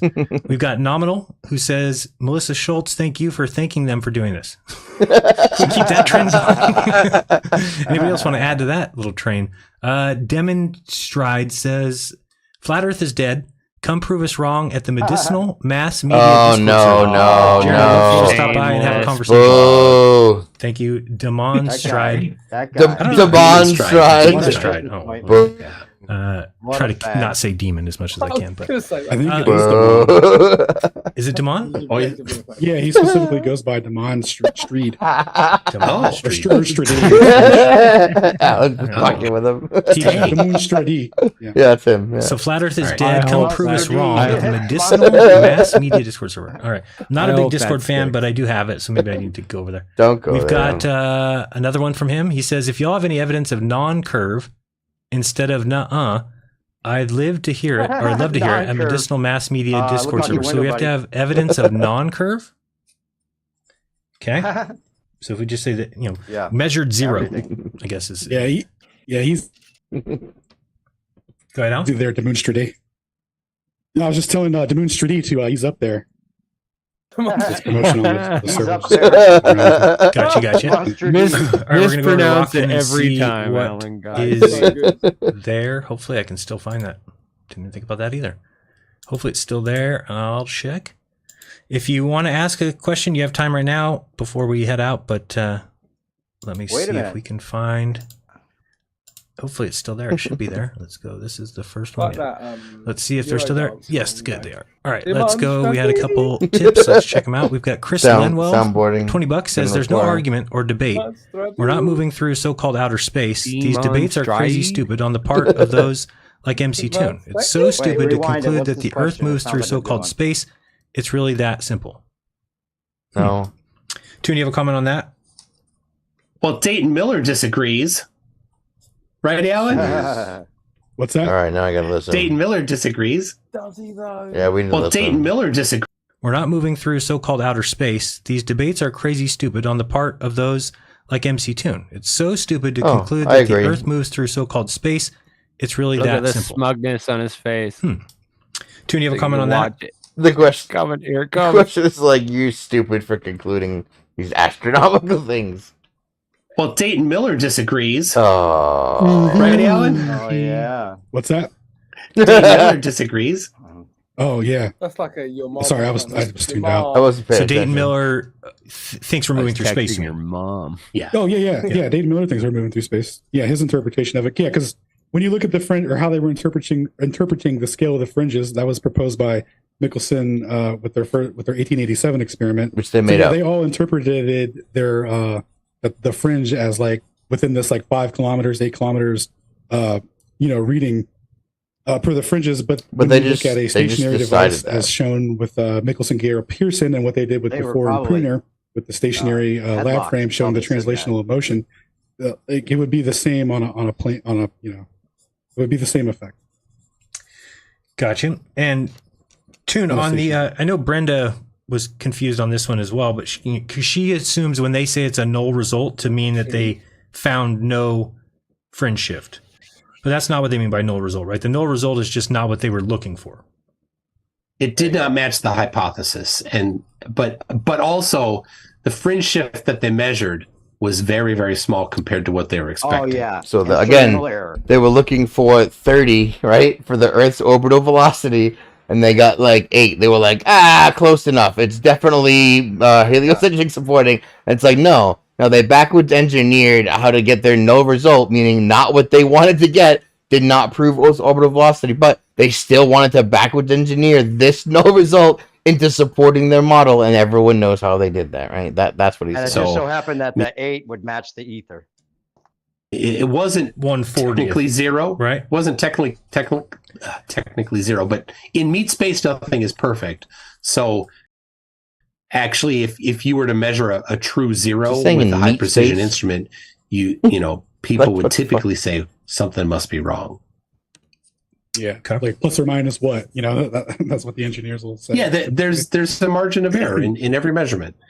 Yep. Sometimes people don't include that in their analysis, but a better analysis would. Yeah, absolutely. It should be noted though in Michelson's paper at the end there, they never say that it was a non-reading or null result. They say, paraphrasing here, that there was a reading, albeit a smaller reading than what they predicted, and if the Earth is orbiting, then it must be really slow. Right. They said 1/6 and is that's a much better interpretation, right? Because then they can't backwards engineer and say, actually, what we're measuring is Earth's spinning rotation. That's why it's so slow. What they had to deduce, because they weren't fucking retarded, is that what they actually were measuring is a very much slower Earth's orbital velocity than what they expected. That's the only possible deduction to still remain in the heliocentric camp on that one. And that's not what they say, and that's not what McTune argues. So I don't know. Something like that. Yeah. 1/6 or 1/8, something like that. Yeah, and then 1/40 is a weird number. It's about 1,600 miles per hour. Yeah, I got to bounce for a little bit and call all right, my wife. let me see if we got another one. We got Chris Lemo again. Says, yeah, man. Thanks definitely thanks for coming by, JT. She's working the World Championship Ironman event. She's covering medical there. Damn. And I got the kids 10 days by myself, so it's been all right. But I'll try to pop back on after a chat with her for a bit. We'll get you a super dad t-shirt. Did you submit the super chat that I wrote up? Did you shorten it because it was $300 at the link? Yeah, no, never mind. Yeah, no. Yeah, it was. Okay, good. It was 290 characters. Jesus, thanks for doing all you do anyway. I copied and pasted it in just to see, and I was like trying to tinker with it, and they make it crappy. You can't really say what you want to say. Yeah, you it was good said though. It already in your first one. It was kind of the same thing. Yeah, you nailed it, dude. Thanks, JC. I talked on a little bit. Says McTune, God did not create what you believe in. Let it go. Your feet are planted on a stationary Earth, plain and simple. Nice. All right, any comments on that? Very, very good super chat. I don't care what you say. Just saying things is not all that useful. Maybe Jaron, maybe this person, who is it? Wants to have me come on and talk to him on your show, Jaron. Lenwell. I don't know if you want to debate Tune on. Do you even debate religion? I've never seen you do that. No, not. I mean, there are plenty of flat earthers that tie flat Earth to religion. Yes. Apparently, this guy does, right? So, I don't know. Yeah, I think that a lot of people tie it to religion. Does it tie to a creator? I think so, without a shadow of a doubt. But as far as a particular religion, I think no. All right, let me just check one more time back here, and that might be it. Cool. I'll check the new Rockfin to make sure nobody. That like the road that like for example that the mirror is like rotating away from the light and that kind of stuff. All that was experimentally Why is he fucking up? shown to not be true. I wish I had the citation for that because it would have been awesome to hammer that one home. But yeah, it doesn't affect it at all. And even in the mathematics, they don't change the area of the device, and it derives the effect in full. It's insane. It's a complete contradiction. Well, I mean, yeah, most things. The whole idea of these paradoxes, or you've seen the one with the length contraction, how they do the ladder paradox. You know that. No, which one's that? The moving ladder fitting into a smaller barn or whatever. Yeah, right. Because if you had a hole basically in the ground and then the ladder was slid across it and could never actually fit, but because of length contraction, that if you moved it fast enough, that it would for a moment in time fit into the hole, and then what happens? Right, then does the hole blow up or something? But again, these are things that are being taught in school and college as cold hard facts. What are muons? Muons is like a different energy modality, right? So like when they say like this particle decays into something else and becomes like these particles and all that, all of that has a primary substrate, whatever that is. Like they're up to like 200 quantum particle, or what do they call them? Subatomic particles or fundamentals. Yeah, like 200 or 2000, depending on the what scale you. And that means that there's nothing constituting it, right? It is very easy to get me of itself. Meaning muons would not be constituted of little something else's. It's possible that it could. So good. They keep refining it down to like it's something else. It's something else. But the fact that they're all interchangeable tells you that they're coming from a primary substrate. So I like the way that Austin talks about it, saying that it's different modalities of the of the ether. Mm-hmm. So like the energy that because that's what they're measuring, right? The device that they're using, the oscilloscope and all of that. It's what it's doing is it's just measuring energy fluctuations, and sometimes the device reads an energy fluctuation outside of the confines of what they detect for the so-called muon. They just ignore it, like whatever it is, like it's some sort of energy fluctuation that is measurable or whatever, and then they're like looking at the rate in which they're getting these fluctuations, and they're attributing that to a creation of a particle based on a cosmic ray hitting the molecule, hitting like an air molecule in the atmosphere, and then that creates the muon, which then decays over a half-life of 22 millionths of a second, and then it becomes an electron and a proton and two other things like some neutrinos or something, so they say, right? But it's just like the same thing, changing modalities as its like oscillation rate changes, as it decays, right? It just becomes another modality, and then it just fades into whatever else, it just goes back into its rotational rest form, right? Allegedly. Yeah, I mean, here's my problem with science in general. Is that I feel like if science were ever to open their books, and I mean by being transparent about everything, what should happen is we are all assured that everything they've been doing is on the up and up. Super Chat's turned into back office with Alan and Jeremy. Oh, okay, I see how they reached that conclusion. But I'm under the assumption that if science ever opened, and anecdotes aren't a substitute for evidence, it could happen. No, he's just reading Super Chats. Nobody cares. Opened its book and became transparent, we would have nobody follow science anymore, because they would see the truth of what it is, which is there is nobody looking at atoms or electrons or protons or some of these things that, we have orbiting things inside atoms and they go around each other. I mean, it's all just models. And while they might work, and then people assume that means that they must be correct, it doesn't mean that. It's just the way that we describe them. And I think that's kind of the scariest thing about science. I mean, look at what. All right. I mean, not for nothing, but I'm tired of hearing Jaron. Why don't we get Alan back off your show, back into the room, and everything will be fine.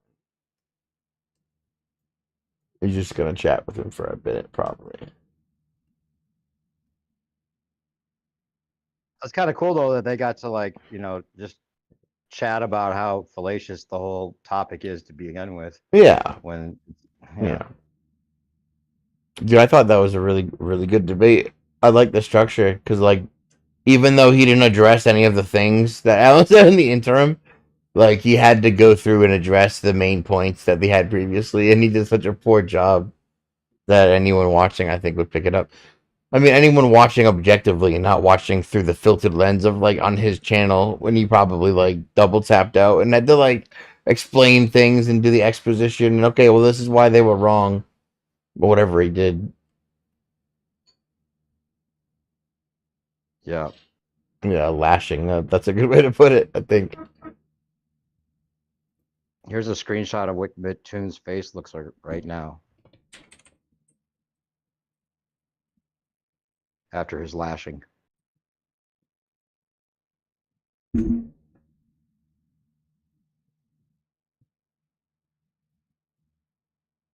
Speaking of muons, did you see that thing I sent you, Shane? That video of like the ether wind that my friend caught on her night vision cam? Yeah. Security cam? Yeah. Isn't that weird?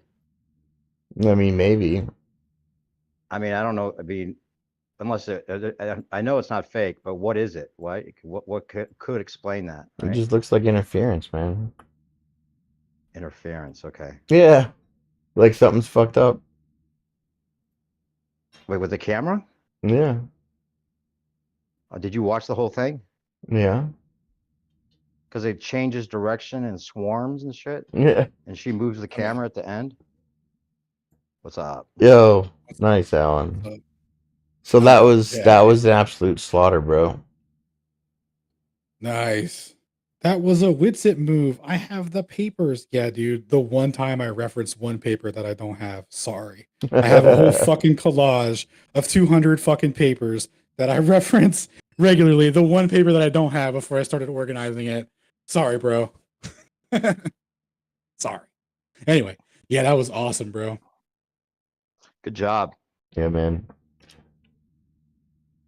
Yeah, he didn't seem to really. I mean, if he just has reification of his model, and that's what he has to stick to. But it was interesting how he like came out and tried to like own the Dayton Miller and Wang stuff right off the bat.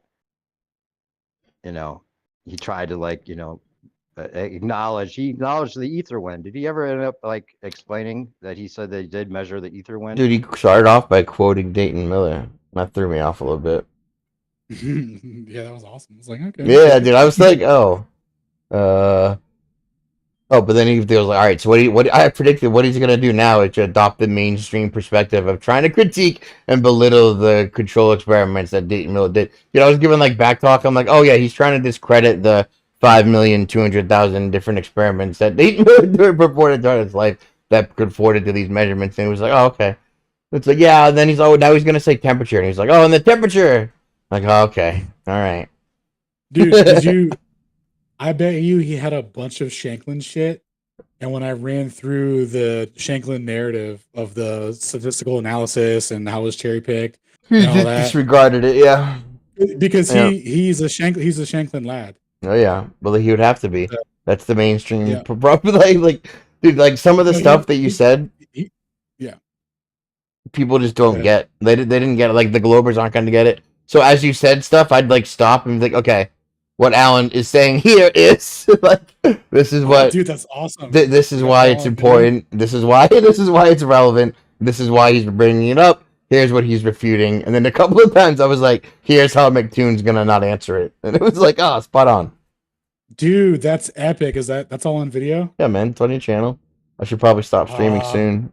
Yeah, I'm gonna go back and watch it. Yeah, I'm gonna go ahead and close it out. All right. Dude, that's awesome. I'm gonna go back and watch it. To the show where you don't know if it's part of the show. Welcome to the show. If you don't know, it's part of the show. Didn't they teach you to reach for the stars while opening up the bars and keeping you chained down with mortgage bills and cars? Vaccines for your arms, kids sounding like supercharged, caffeinated hate-filled scars and rage-quit repertoires. No answers for yards, caught up in emotion that's not even yours. Imposter truths like impeccable retards, lined up for your serving of Gish Galloping wars. No remedy can save the lost, in love with the yarn. I'm tired of walking into refractory inverted shards. Poor science displayed by disgusting bards. Soaked in sin with your dupe is delight in a new hand of cards. Been so long, seems like for love I'm just too hard, I'm just too hard, that's it. Welcome to the show, where you don't know if it's part of the show. Welcome to the show. If you don't know, you don't know. Intoxicated 8 makes you believe you're spinning in space, while you have no shame or grace. It's a disdainful state I used to contemplate, how to save myself from my own self-hate. Wonder why I was even made with a dreadful fate, forced to try and awake with a full plate, no one to help me stay awake or educate. I've had to liberate and fight through hidden gates, but my brother, heaven could never be late, and rockets don't work in space. It's all fake, the show is on Mars, it's a joke, but you're too far gone, it won't be long. Fepe's beak is strong. We have our song and we march along like streams of knowledge leading to God's holy pond, and lives of truth that hits the bong and sings the song, turns mankind from the wrong. We come in peace with a holy gown, and all of us wearing our holy crowns. Said the earth is flat and we probably just won't get along. Just